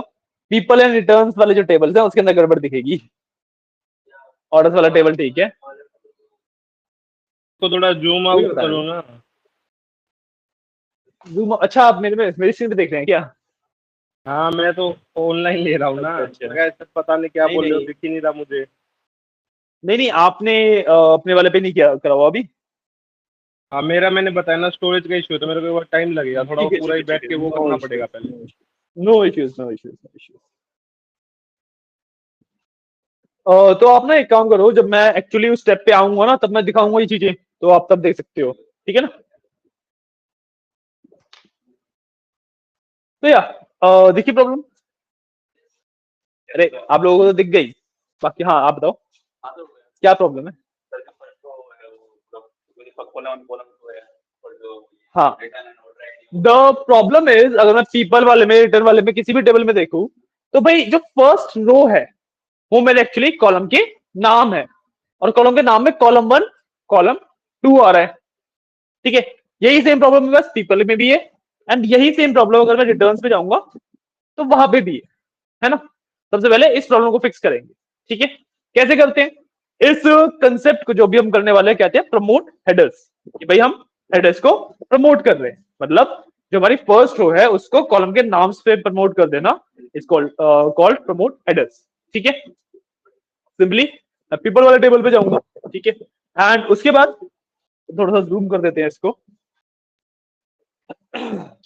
उसके बाद यहाँ पे अगर आप ऊपर आओगे, यहाँ पे आपको एक ऑप्शन मिलेगा, use first row as headers, ठीक है। कि भाई जो फर्स्ट रो है उसको कॉलम के नाम बना दो, ठीक है। मैं इस पे क्लिक करूंगा, use first row as headers, and यहाँ पे आप देखो जो मेरे वो चीजें थी वो फिक्स हो गई, कॉलम 1 कॉलम 2 वाला पार्ट फिक्स हो गया। सेम चीज मैं कर लूंगा रिटर्न्स के साथ, ठीक है। Use first row as headers, ठीक है। ये भी चीज फिक्स हो गई, है ना। अब यहाँ पे जो स्टेप देखोगे वहां पे ये प्रमोट हेडर्स के नाम से बनता है, ठीक है। स्टेप का नाम होता है प्रमोट हेडर्स। थक गए क्या हुआ, बोर हो रहे हो? जाओ मनी सर के साथ जाकर बैठ जाओ, ठीक है। इतना समझ आया, ठीक है। अब हमारा जो पीपल और रिटर्न्स वाला टेबल है उसके अंदर और कुछ गड़बड़ नहीं है, उसमें बाकी सब कुछ ऑल गुड है, ठीक है। अब आते हैं हम ऑर्डर्स वाले टेबल के ऊपर, जिसके ऊपर हमें मेजोरिटी ऑफ द ट्रांसफॉर्मेशन करना है, ठीक है। अब इसके अंदर एक तो कैटेगराइजेशन वाला पॉइंट हो गया कि डेटा कैटेगराइज नहीं है, ठीक है। एक पॉइंट वो हो गया, और कोई पॉइंट आप देख सकते हो? डेटा को देखो, ऑब्जर्व करो, आपसे नहीं पूछ रहा हूं, ठीक है। डेटा को देखो, ऑब्जर्व करो, एंड और कुछ देख लो और क्या मिल सकता है, क्योंकि इसके अंदर हमें 3-4 चीजें फिक्स करनी होती है, 3-4 चीजें प्रॉब्लमैटिक है इसके अंदर, ठीक है।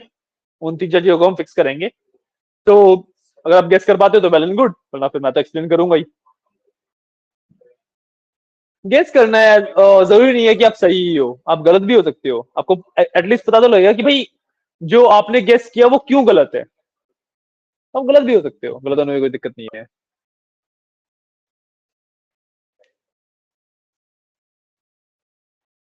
सर ऑर्डर आईडी में जो ईयर है आगे पीछे हो रहे हैं, मतलब सही है। सॉरी, क्या हो रहा है? सर क्या जो हो रहा ऑर्डर है? आईडी है हाँ, सर डुप्लीकेसी उसमें है, जो ठीक है, सर दो चीजें मिल गई हमें। सीक्वेंस वाइज नहीं है। ऑर्डर आईडी सीक्वेंस वाइज 2016 नहीं है, ऑर्डर आईडी सीक्वेंस वाइज कैसे होगी? ऑर्डर डेट्स में वो डुप्लीकेट्स मूव होंगे, तो इसका हमें सीक्वेंस वाइज करने का कुछ लॉजिक नहीं बनता, क्योंकि हमें एक्चुअली डेटा रीड नहीं करना ना। सॉरी, नहीं, क्योंकि हमें डेटा रीड ही नहीं करना है, तो इसको सॉर्ट करने का पॉइंट बनता नहीं है ना कुछ। हमें वो डेटा को एग्जैक्टली रोज रीड करनी होती, तब तो सॉर्टेड डेटा का बहुत ज्यादा फायदा मिलता है मेरे को। But as a data analyst मैं कभी भी डेटा को रीड नहीं करूंगा ना। मतलब हाँ, डेफिनेटली थोड़ा बहुत रीड करूंगा एक आधी रोज, बट ऐसा नहीं है कि मैं पूरी पूरी रोज सारी रोज बैठ के रीड करने वाला हूँ। नहीं नहीं, आप ठीक हो, आपको नहीं बोल रहा मैं एग्जैक्टली। हाँ, जनरली ही सोचना है। मैं बस आपको बता रहा हूँ कि जो आपने बताया, आपके 2 पॉइंट ठीक थे। 2 पॉइंट हमें कैटेगराइजेशन वाला एंड डुप्लीकेसी वाला बोले, उस पर हमें वर्क करना ही है। तो थर्ड पॉइंट है वो गलत क्यों है वो बता रहा हूँ बस। कोई पॉइंट आया क्या? अरे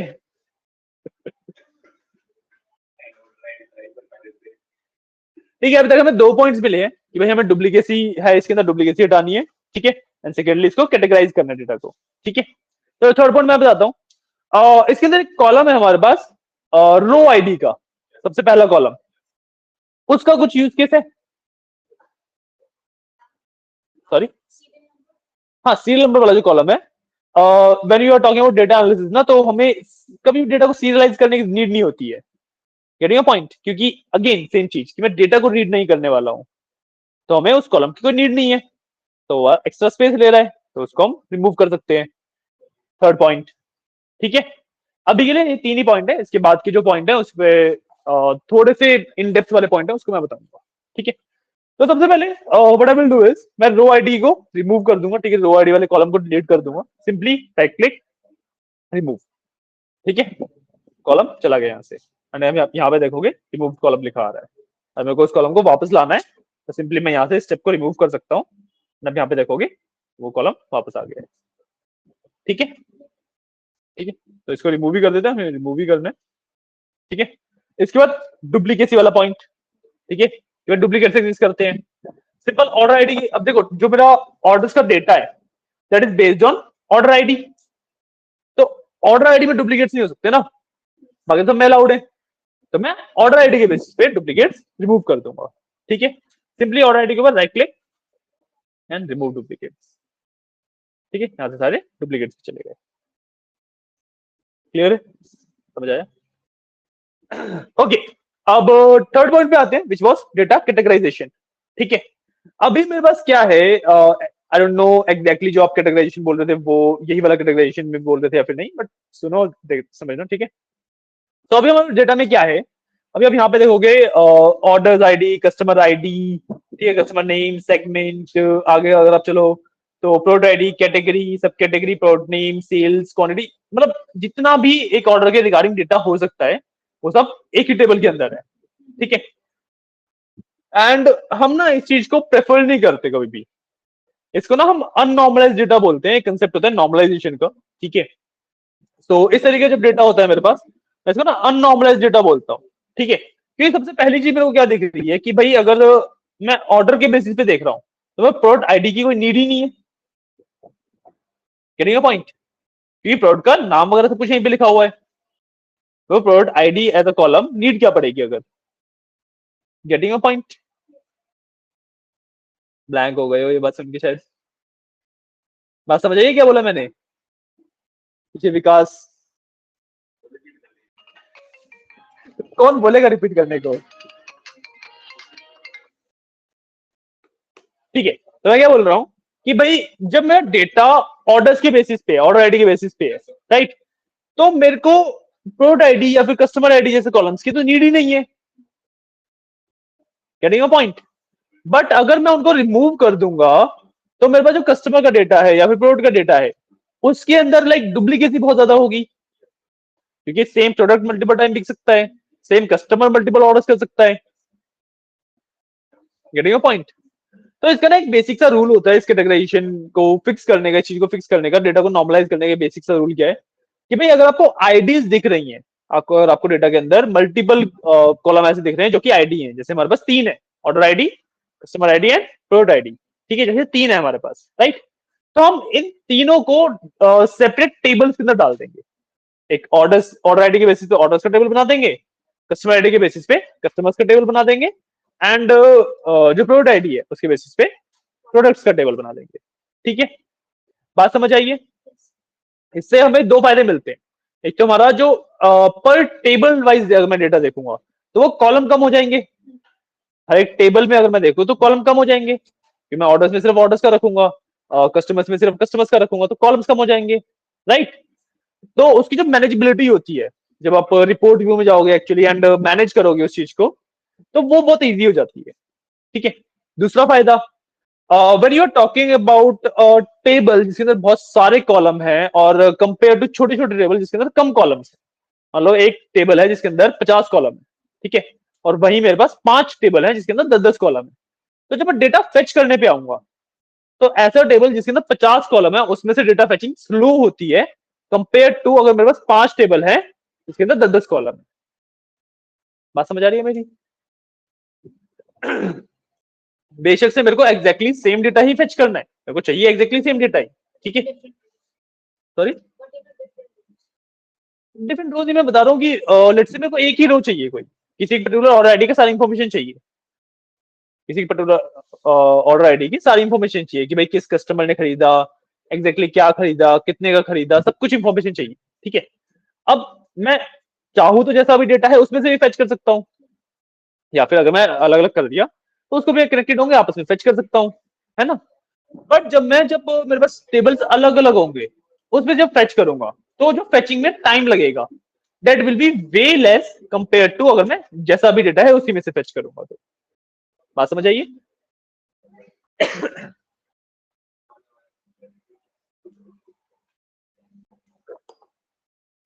तो इसी चीज पे बात करेंगे, ठीक है। अब एक topic not exactly related to this particular data, but Power BI सीख रहे हैं तो उसका एक टॉपिक है, ठीक है। हमारे पास एक कंसेप्ट आता है डुप्लीकेट्स एंड रेफरेंसेस का, ठीक है।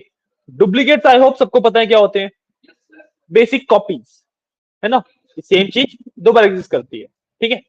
रेफरेंस भी एग्जैक्टली सेम ही होते हैं कि भाई सेम चीज 2 बार एग्जिस्ट कर रही है, बट डिफरेंस क्या होता है कि जो डुप्लीकेट्स होते हैं वो इंडिपेंडेंट होते हैं। मतलब मान लो ए एंड बी 2 डुप्लीकेट्स हैं, ये बी में कुछ भी चेंजेस करोगे ए को फर्क नहीं पड़ेगा, ए में कुछ भी चेंजेस करोगे बी को फर्क नहीं पड़ेगा, राइट। इट्स लाइक कि आपने एक किसी इमेज के 2 पार्ट्स में बना ली, ठीक है, एक इमेज है उसकी एक कॉपी बना ली। अगर आप पहली वाली इमेज के ऊपर कुछ भी ड्रॉ करोगे तो दूसरी में कुछ भी इफेक्ट नहीं आएगा, या दूसरी में कुछ भी ड्रॉ करोगे तो पहली में कुछ भी इफेक्ट नहीं आएगा। Those are duplicates. रेफरेंसेस में क्या होता है कि रेफरेंसेस आर डिपेंडेंट, ठीक है। मान लो ए एंड ए का आपने रेफरेंस बनाया बी, तो है तो एग्जैक्टली कॉपीज ही, बट अगर आप ए में कुछ भी चेंजेस करोगे वो बी में दिखेंगे, बट बी में कुछ भी चेंजेस करोगे वो ए में नहीं दिखेंगे। बात समझिए, रेफरेंस का थोड़ा सा कॉम्प्लेक्स कंसेप्ट है। ये वाली बात समझ आई कि भाई बी में कुछ भी चेंजेस करने पे वो ए में क्यों नहीं आएंगे, क्योंकि बी, हाँ, ए इज मेन टेबल, एक्चुअली जो डेटा एग्जिस्ट करता है वो ए के अंदर करता है, बी के अंदर सिर्फ वो वहां से फेच करके दिखा रहा है, ठीक है। तो अब ना एग्जैक्टली जरूरी नहीं है कि मैं इस वाले स्टेप को करूँ ही करूँ, ठीक है, बट मैं मतलब डुप्लीकेट्स के थ्रू भी कर सकता हूँ, बट क्योंकि अभी हमने एक नया किसने पढ़ा है रेफरेंसेस के बारे में तो उसी के थ्रू करेंगे हम, ठीक है। एग्जैक्टली करना क्या है आपको, यहाँ पे जो ऑर्डर्स का टेबल है इसी को मेरे को सेपरेट आउट करना है डिफरेंट टेबल्स के अंदर, है ना। तो मैं इसके 3 रेफरेंसेस बना लेता हूँ, ठीक है। मैं राइट क्लिक करूंगा, मेरे पास ऑप्शन होता है रेफरेंस का, ठीक है, इस पर क्लिक करूंगा, एक रेफरेंस बन गया। अगेन ऑर्डर्स वाले पे ही राइट क्लिक करूंगा और यहाँ पे अगेन एक और रेफरेंस बनाऊंगा। 3 बनाने हैं मेरे को, orders, products and customers, right. तो मैंने ऑर्डर्स के 2 बना लिए, एक और बना लेते हैं। क्योंकि अब मैं अगर रेफरेंसेस बना रहा हूं तो मैं मेन टेबल को तो छेड़ नहीं सकता। अगर मैं डुप्लीकेट्स बना रहा होता तो मेरे को 2 ही बनाने पड़ते। ये बात समझ आ रही है? क्या मेरे को डुप्लीकेट्स बना रहा होता तो मेरे को 2 ही बनाने पड़ते, रेफरेंसेस बना रहा हूं तो 3 बनाने पड़ेंगे, क्योंकि डुप्लीकेट वाले केस के अंदर मैं एक जो ऑर्डर्स का ओरिजिनल टेबल है उसी के अंदर मॉडिफिकेशन कर लेता। बट रेफरेंसेस वाले केस के अंदर अगर मैं ओरिजिनल टेबल के अंदर मॉडिफिकेशन करूंगा तो बाकी टेबल के अंदर भी वो मॉडिफिकेशन दिखेंगे, एंड मेरे को ऐसा नहीं चाहिए, मेरे को हर एक टेबल के डिफरेंट मॉडिफिकेशन चाहिए, इस वजह से मैंने 3 रेफरेंसेस बनाए। ठीक है, अब सबसे ऊपर वाले का नाम, क्योंकि मेरे को ऑर्डर्स नीचे भी रखना है तो मैं इसका नाम रीनेम कर दूंगा इसको बस। ठीक है, यहाँ पे जाऊंगा, ऑर्डर्स की जगह पे इसका नाम रख दूंगा मैं, लेट्स से मास्टर।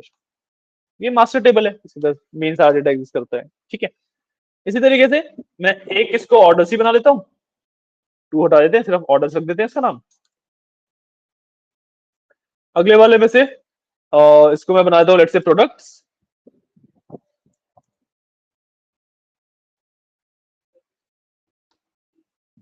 ठीक है, इसका नाम मैंने रख दिया प्रोडक्ट्स, एंड लास्ट वाले का नाम रख देते हैं कस्टमर्स। सॉरी,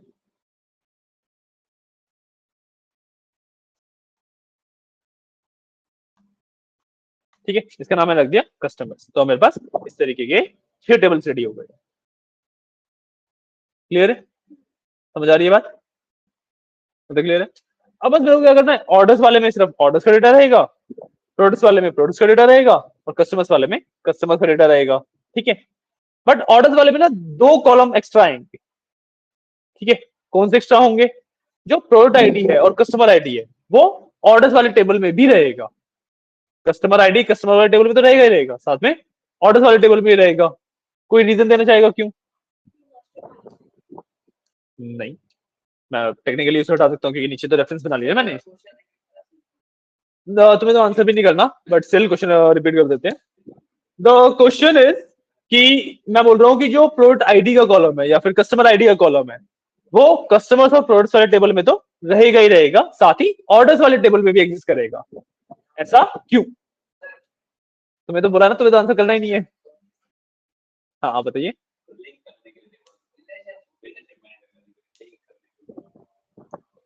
थोड़ी सी अगर नॉर्मल लैंग्वेज में बात करें, ये सब तो तुम्हें थोड़ा बहुत आइडिया है चीजों का, इसलिए बता पा रहे हो। अगर हम थोड़ी सिंपल लैंग्वेज में बात करो, आप बताओ जो आपने बोला उसको सिंपल लैंग्वेज में बताओ।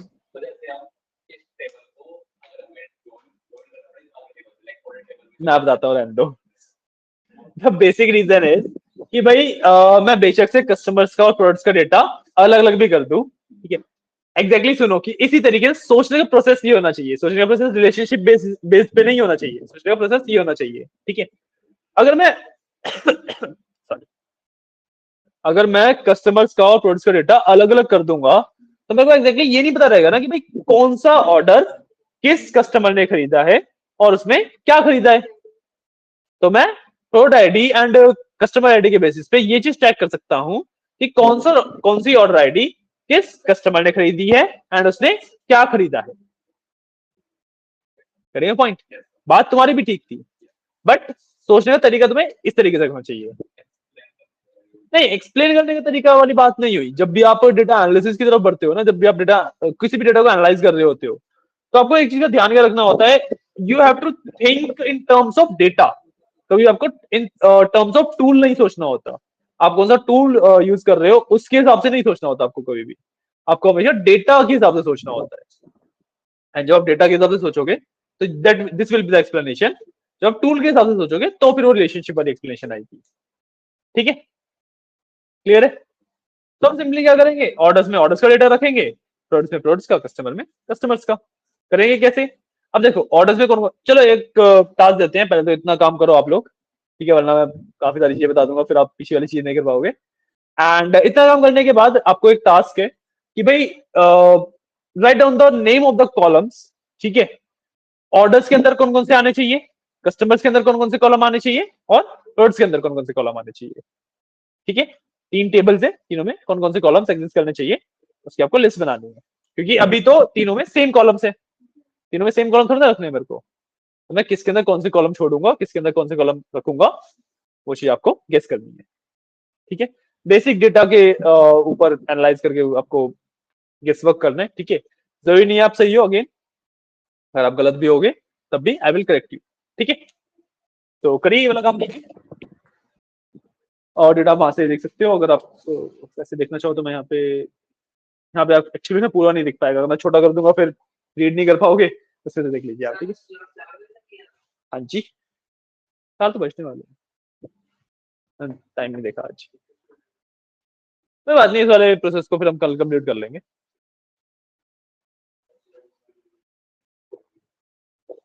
हाँ मोस्ट प्रोबेबली आज विनीत सर भी नहीं आया ना, तो आपकी प्लेसमेंट वाली क्लास नहीं होगी। आलोक सर लेंगे क्लास, उनको बुला लेना, कोई इशू नहीं। आलोक सर भी तो चले गए हैं शायद से।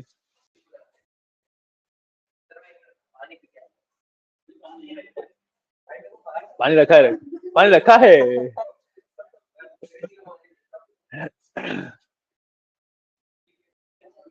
क्या हुआ?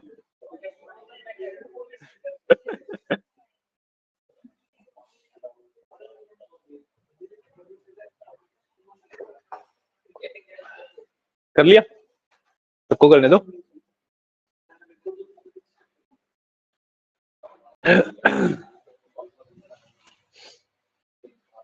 वासु अपना अलग अलग करो, कर लिया अलग अलग क्या?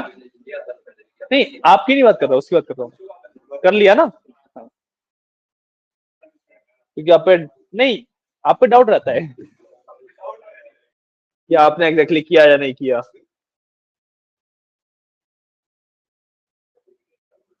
बाकी लोगों, आप लोगों ने क्या पूछ रहे हो, क्या करना है? उस साथ वाले को पता है, आपको क्यों नहीं पता है? अचल बताओ जरा क्या करना है, पीछे आपने किया? आपको आइडिया मिला आप लोगों को कि किसमें क्या आएगा? थोड़ा बहुत डिस्कशन में स्टार्ट कर सकते हैं, ठीक है। ठीक है, तो सबसे पहले ऑर्डर्स की बात करते हैं। ऑर्डर्स के टेबल में कौन कौन से कॉलम आने चाहिए, या लेट्स डू वन थिंग कि कॉलम वाइज चलते हैं, एंड वो कॉलम किस टेबल में आना चाहिए वो डिस्कस करेंगे, ठीक है। तो ऑर्डर आईडी किस में आना चाहिए? ऑर्डर्स में, बिल्कुल सही। ऑर्डर डेट ऑर्डर्स में, बिल्कुल सही, ठीक है। और हम आगे बढ़े तो शिप डेट, क्या बोल रहे हो, ऑर्डर डेट ऑर्डर आईडी, ठीक है। शिप डेट भी हमारा ऑर्डर्स में आएगा कि ऑर्डर कब शिप हो रहा है उसके बारे में इंफॉर्मेशन है। शिप मोड ऑर्डर्स, बिल्कुल ठीक, ठीक है। कस्टमर आईडी दोनों में आना चाहिए, ठीक है अजमल, दोनों में आना चाहिए, यही ही बोलना था, ये भी बोल सकते थे नहीं, ठीक है। जो कस्टमर आईडी है वो आपके बोथ ऑर्डर्स वाले टेबल में भी आएगा एंड कस्टमर्स वाले टेबल में भी आएगा, ठीक है। अभी अभी हमने डिस्कस किया था क्यों। इसके बाद मैं कस्टमर नेम की बात करूं, यहां से सारी इंफॉर्मेशन कस्टमर्स में आएगी, ठीक है।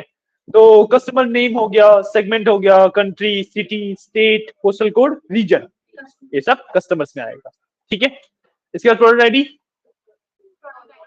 दोनों, बिल्कुल दोनों में आएगी, बिल्कुल ठीक है। इसके बाद category, sub category, product name, sales, क्या ऑर्डर्स में, बिल्कुल सही। नहीं नहीं नहीं नहीं, द पॉइंट इज कि जो सेल्स की वैल्यू है वो ऑर्डर आईडी के हिसाब से है, राइट।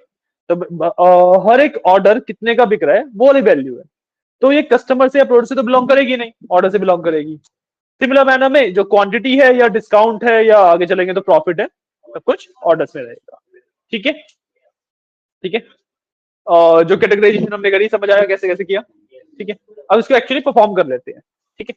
तो सबसे पहले मैं ऑर्डर्स वाले टेबल पे हूं, तो what I will do is, मैं ऑर्डर आईडी से लेकर सबसे पहले मेरे को ship mode, sorry customer ID तक सब कुछ चाहिए, ठीक है। कुछ शॉर्टकट्स बताते हैं, ठीक है। आप जब कंट्रोल होल्ड करके रखते हो तो आप मल्टीपल कॉलम को सिलेक्ट कर सकते हो इस तरीके से, ठीक है।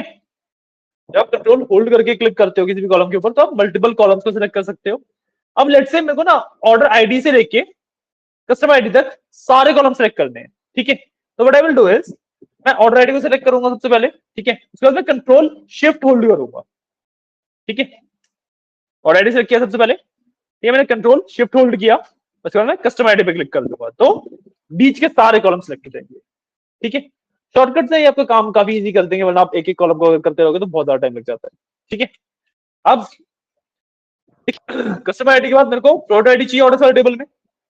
ठीक है, अब मेरे को पहले वाला सिलेक्शन भी रखना है, अब नया सिलेक्शन करना है और एक ही कॉलम सेलेक्ट करना है, तो मैं सिंपली कंट्रोल होल्ड करूंगा और प्रोडक्ट आईडी पे क्लिक कर दूंगा। ठीक है, सिंपली कंट्रोल होल्ड करूंगा और प्रोडक्ट आईडी पे क्लिक कर दूंगा। एंड उसके बाद फिर मेरे को सेल्स से लेके प्रॉफिट तक सब कुछ चाहिए, तो मैं कंट्रोल होल्ड करके सेल्स पे क्लिक करूंगा सबसे पहले, फिर कंट्रोल शिफ्ट होल्ड करके प्रॉफिट पे क्लिक कर दूंगा। बात समझ आइए, जो जो से कॉलम मेरे को चाहिए थे वो मैंने सिलेक्ट कर लिए। अब सिंपली इसके बाद में यहाँ पे ऊपर ऑप्शन होता है रिमूव कॉलम्स का, इसमें ड्रॉप डाउन पे अगर मैं जाऊंगा तो मेरे को ऑप्शन मिलता है रिमूव अदर कॉलम्स, मतलब जो सिलेक्टेड कॉलम्स है उसके अलावा सारे कॉलम्स को ये डिलीट कर देगा। इस पे क्लिक करूंगा, ये सारे कॉलम्स डिलीट हो जाते हैं, ऑर्डर्स का टेबल मेरा रेडी हो जाता है। यहाँ पे order ID, order date, ship mode, customer ID, मैं आगे बढ़ू तो product ID, sales, quantity, discount and profit, यही सारे कॉलम्स चाहिए थे, सारे कॉलम्स हैं। सेम काम आप कस्टमर्स के लिए एंड प्रोडक्ट्स के लिए भी कर लीजिए। ठीक है, कॉलम ऑलरेडी हमने डिस्कस कर लिए कि कौन से कॉलम किस टेबल के अंदर रहेंगे। ठीक है, सो मैं भी कर देता हूँ। प्रोडक्ट्स के अंदर मेरे को प्रोडक्ट आईडी से लेके प्रोडक्ट नेम तक सब कुछ चाहिए। सो ये प्रोडक्ट आईडी, मैंने प्रोडक्ट आईडी सिलेक्ट किया एंड उसके बाद कंट्रोल शिफ्ट करके प्रोडक्ट नेम सिलेक्ट कर लिया। ठीक है, अगेन मैं ऊपर गया, रिमूव कॉलम्स पे जाके रिमूव अदर कॉलम्स। ठीक है, एंड सिमिलरली मैं कस्टमर्स के साथ भी ये करूंगा, कस्टमर आईडी सिलेक्ट किया एंड कंट्रोल शिफ्ट कर दूंगा रीजन के ऊपर एंड देन रिमूव कॉलम्स पे जाके रिमूव अदर कॉलम्स। ठीक है, ये वाला काम भी हो गया मेरा। क्लियर है? क्लियर है? इतना काम कर लो।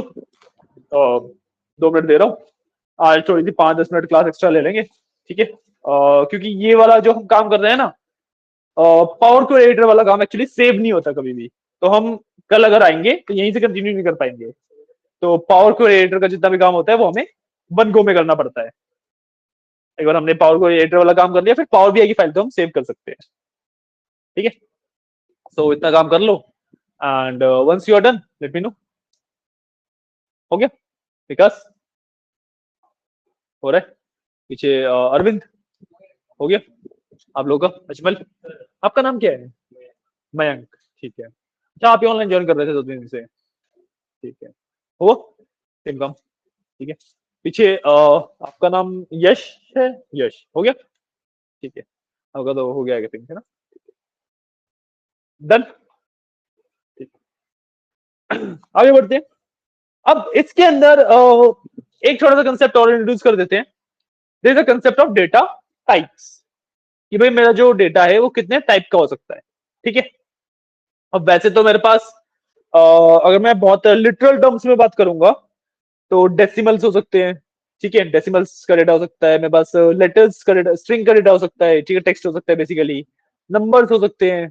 ठीक है, मेरे पास डेट्स हो सकती हैं। ठीक है, बहुत लिटरल टर्म्स में तो काफी सारे डेटा टाइप होते हैं। ठीक है, बट अगर मैं एक बर्ड्स आई व्यू से इसको देखूं, अगर मैं ऊपर से इस चीज को देखूंगा तो मेरे पास 2 कैटेगरी ऑफ कॉलम निकल के आते हैं, सिर्फ 2 तरीके का डेटा निकल के आता है सिर्फ। सॉरी, एग्जैक्टली मतलब कैटेगरी तो यही 2 है, बट जब आप अल्फा न्यूमेरिक बोल रहे हो तो उसका आपका बेसिक सा मतलब हो गया कि भाई कैरेक्टर्स एंड नंबर्स, है ना? कैटेगरीज यही है बट मीनिंग थोड़ा सा डिफरेंट है। तो हमारे पास जो कैटेगरीज निकल के आती हैं, जो 2 तरीके का डेटा निकल के आता है, that is called categorical data and numerical data. ठीक है, categorical data and numerical data. ठीक है, अब यूजुअली जब कोई भी ऐसा डेटा एनालिस्ट सीख रहा होता है तो वो गलती क्या करता है, जो आपने अभी बोला कि भाई कैटेगोरिकल डेटा के अंदर सारा टेक्स्ट वाला डेटा डाल देते हैं एंड न्यूमेरिकल डेटा में सारे नंबर्स डाल देते हैं। एक्चुअली गलत है। ठीक है, जो इसकी करेक्ट डेफिनेशन हुई या करेक्ट यू कैन से अंडरस्टैंडिंग के लिए अगर मैं बताऊं तो इट्स कि जब भी मैं किसी भी डेटा के ऊपर कुछ भी कैलकुलेशन परफॉर्म कर सकता हूं, मेरे को सम कर सकता हूं, एवरेज कर सकता हूं, मिनिमम मैक्सिमम निकाल सकता हूं या कुछ भी ऐसा कर सकता हूं, राइट? तो दैट डेटा इज न्यूमेरिकल।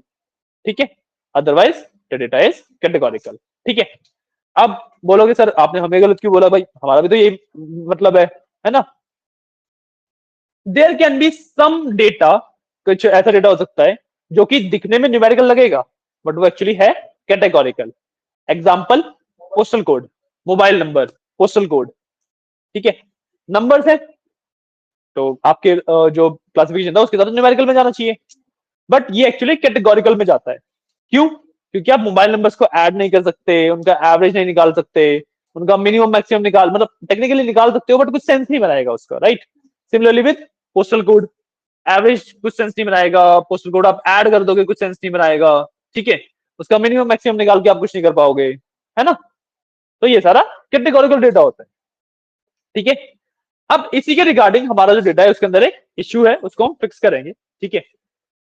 जब आप कस्टमर्स वाला टेबल देखोगे, ठीक है, तो उसके अंदर पोस्टल कोड का एक कॉलम है, ठीक है, एंड हर एक कॉलम के आगे ना एक सिंबल आ रहा है, देखो जैसे कस्टमर आईडी के आगे एबीसी लिखा आ रहा है, कस्टमर नेम के आगे भी एबीसी लिखा आ रहा है। आप किसी भी कॉलम पे जाओगे हर एक कॉलम के आगे एक सिंबल आ रहा है, दैट सिंबल रिप्रेजेंट्स कि भाई इस कॉलम में किस टाइप का डेटा है, ठीक है। एबीसी रिप्रेजेंट्स कैटेगोरिकल डेटा, 1 2 3 या 1.2 इस तरीके से सिंबल आते हैं, दैट रिप्रेजेंट्स न्यूमेरिकल डेटा, ठीक है। या फिर एक कैलेंडर का सिंबल बनाता है, वो डेट का डेटा रिप्रेजेंट करता है, ठीक है। तो अगर आप यहाँ पे पोस्टल कोड पे देखोगे, अगर मैं आगे आपको दिखाऊं तो ये देखो यहाँ पे पोस्टल कोड पे मेरे पास 1 2 3 आ रहा है, विच इज रॉन्ग। ये न्यूमेरिकल नहीं है, कैटेगोरिकल डेटा है, ठीक है। तो बस मैं इसके डेटा टाइप चेंज कर दूंगा। अब टेक्निकली मैं चाहूं तो यहां से भी कर सकता हूं, ठीक है, बट टू शो यू कि भाई रेफरेंसेस कैसे वर्क करते हैं, मैं एक्जेक्टली क्या करूंगा, मैं ना मास्टर में जाता हूं एंड मास्टर में पोस्टल कोड का डेटा टाइप चेंज करूंगा, ठीक है। बिल्कुल बिल्कुल बिल्कुल, ठीक है। तो कहाँ गया, ये रहा postal code. Data type change करने के लिए कुछ भी नहीं करना, आपको सिंपल इस सिंबल पे क्लिक करना है, आपके पास हर तरीके का डेटा आ जाएगा यहाँ पे, ठीक है। We have to make it text, तो हम टेक्स्ट पे क्लिक कर देंगे सिंपली, ठीक है। डेटा टाइप चेंज हो गया। अब अगर मैं यहाँ पे कस्टमर्स में आके देखता हूँ तो कस्टमर्स में जो पोस्टल कोड था उसका डेटा टाइप भी चेंज हो चुका है ना। क्लियर है, ये वाला पार्ट भी समझ आया। एक लास्ट स्टेप बचा हुआ है, ठीक है। डेटा ट्रांसफॉर्मेशन के बारे में आपको अच्छी खासी नॉलेज मिली आज, ठीक है। एग्जैक्टली डेटा को ट्रांसफॉर्म कैसे किया जाता है, ठीक है। इसमें एक लास्ट स्टेप बचा हुआ है, गेस करो है? वो स्टेप थोड़ा बोलूंगा उसे, मतलब इट्स अ डिफरेंट थिंग ना। 2 मिनट तो लोग गेस करने के लिए, पहले हिंट दे दूं, sorry, layering in the sense transform अभी पूरा नहीं हुआ। लोडिंग, अच्छा आप लोडिंग बोलना चाह रहे थे, नहीं नहीं, लोडिंग तो इज अ डिफरेंट थिंग। मैं बोल रहा हूँ ट्रांसफॉर्मेशन वाला पार्ट कर रहे हैं ना हम अभी तक, उसी का एक स्टेप बचा हुआ, अभी ट्रांसफॉर्म पूरा नहीं हुआ है। तो और क्या आपको लगता है कि इसके अंदर क्या ऐसी दिक्कत मेरे को दिख रही है जो कि मेरे को फिक्स करनी है, सॉरी। हाँ करेक्ट। जब मैंने डेटा को बेसिकली देखो, मैंने मेरे पास ऑर्डर्स का मेन टेबल था, उसके मैंने रेफरेंसेस बनाए, बेसिकली कॉपीज बन गई, बाकी ऊपर से जा रही है चीजें, क्या हुआ, आ रहा है समझ, ठीक है। तो जब मैंने ऑर्डर्स के रेफरेंसेस बनाए तो उसके डुप्लीकेट बन गए बेसिकली, ठीक है। अब जो मेरा मेन टेबल था, मेन ऑर्डर्स का टेबल था जो भी इस टाइम पे मास्टर के नाम से है, उसके अंदर क्या है, उसके अंदर डेटा है ऑर्डर आईडी के बेसिस पे। अब तब भी मैंने बताया था कि भाई एक कस्टमर भी मल्टीपल ऑर्डर कर सकता है, ठीक है, और एक प्रोडक्ट भी मल्टीपल बार बिक सकता है। तो हमारे पास जो मास्टर टेबल है उसके अंदर कस्टमर आईडी और प्रोडक्ट आईडी के अंदर डुप्लीकेट एग्जिस्ट करेंगे, जो कि सही भी है, मेक सेंस।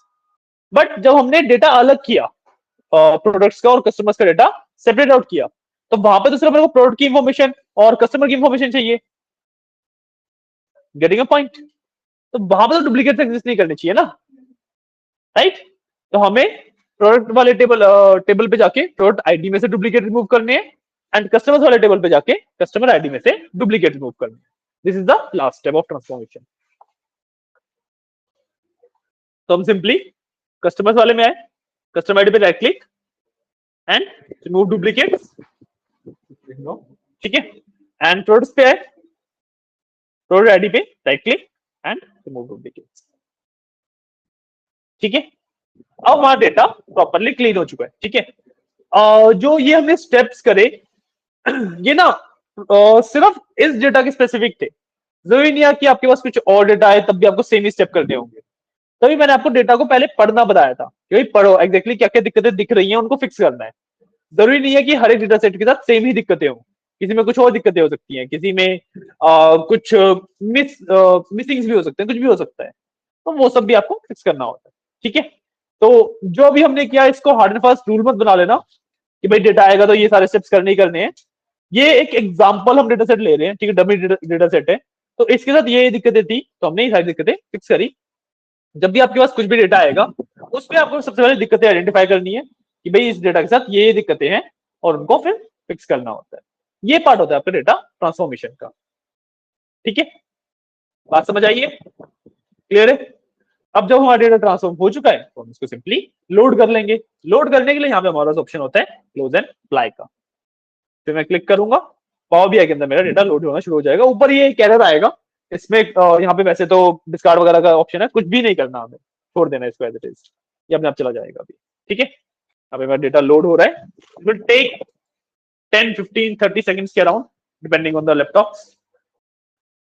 बढ़िया, ये लोड हो जाएगा तो हमारा डेटा, जो हमारा डेटा वाला पैनल था उसके अंदर सारा डेटा विजिबल हो जाएगा, वहां पे भी विजिबल हो जाएगा, हमारे टेबल व्यू में भी विजिबल हो जाएगा, हमारे डेटा मॉडल में मॉडल व्यू में भी विजिबल हो जाएगा।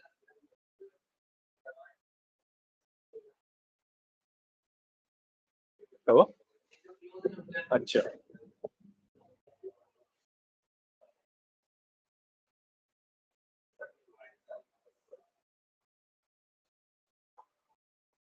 ठीक है, यहाँ पे मेरा डेटा लोड हो चुका है।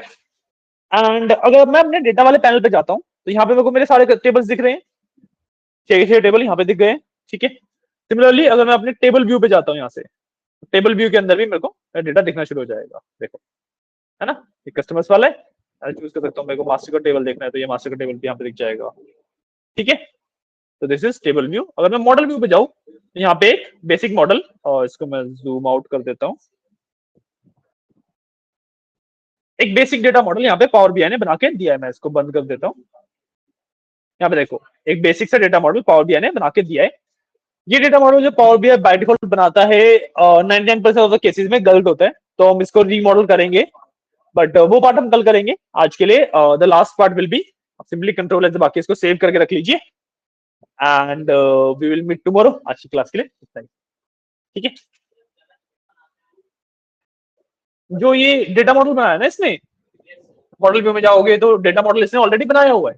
जो कनेक्शन देख रहे हो लाइंस सारी, ये कनेक्शंस होते हैं, जो connections power BI by default आपको बना के देता है। तो ये 99% ऑफ द केसेस में गलत होते हैं कि पावर बीआई को जो बेस्ट कनेक्शन रखते हैं वो बना देता है, बट हमारी एक्चुअली रिक्वायरमेंट क्या है वो पावर बीआई को नहीं पता होता ना, तो उसके हिसाब से कभी कनेक्शन बनाएगा ही नहीं। तो 99% ऑफ द केसेस में हमें रीमॉडल ही करना पड़ता है, जो काम हम कल करें। ठीक है, आज के लिए इतना ही है। सिंपली इसको सेव कर लेंगे, जहां मर्जी इसको सेव करिए। जो पावर बीआई की फाइल आप कहाँ पे सेव कर रहे हैं उससे फर्क नहीं पड़ता, उसको आप कहीं पे भी सेव कर सकते हैं, उसको आप इजिली मूव भी कर सकते हैं। जो आपकी सोर्स फाइल है उसकी लोकेशन आप चेंज नहीं कर सकते।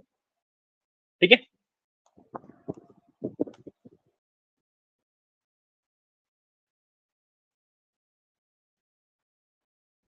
बस आप सेव कर लीजिए एंड एक बार सेव हो गया उसके बाद आप पावर बीआई को क्लोज कर सकते हैं। आज की क्लास के लिए इतना ही था, हमें बहुत ज्यादा एक्स्ट्रा टाइम लगा नहीं। ठीक है, हाँ, हम्म,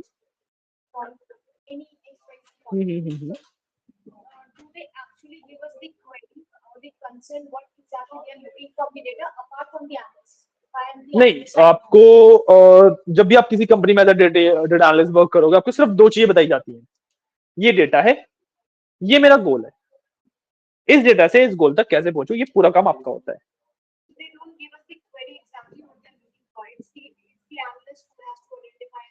बिल्कुल, उनको गोल दिया जाएगा कि भाई ये लो मेरा पिछले 4 साल का सेल्स का डेटा है, मेरे को अपनी सेल्स इंक्रीज करनी है, कैसे करूं बताओ, इतना टास्क आपको दिया जाता है, बाकी पूरा काम आपका होता है।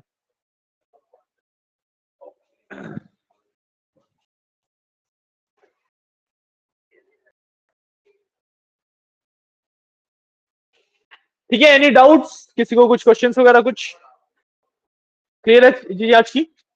सिंपल इंट्रोडक्शन रखा था, बहुत ज्यादा कुछ किया नहीं हमने आज, है ना। मेन पावर बीआई पे तो अभी हम कल से आएंगे, ठीक है, और तो सिर्फ डेटा इंपोर्ट किया है।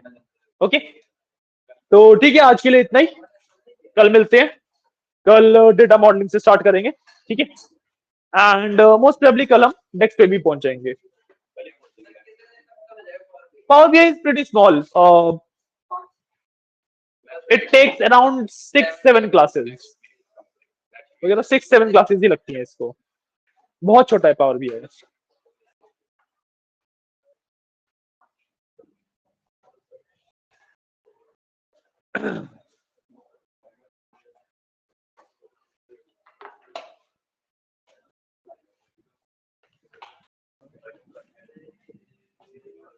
ठीक है, चलिए, थैंक यू।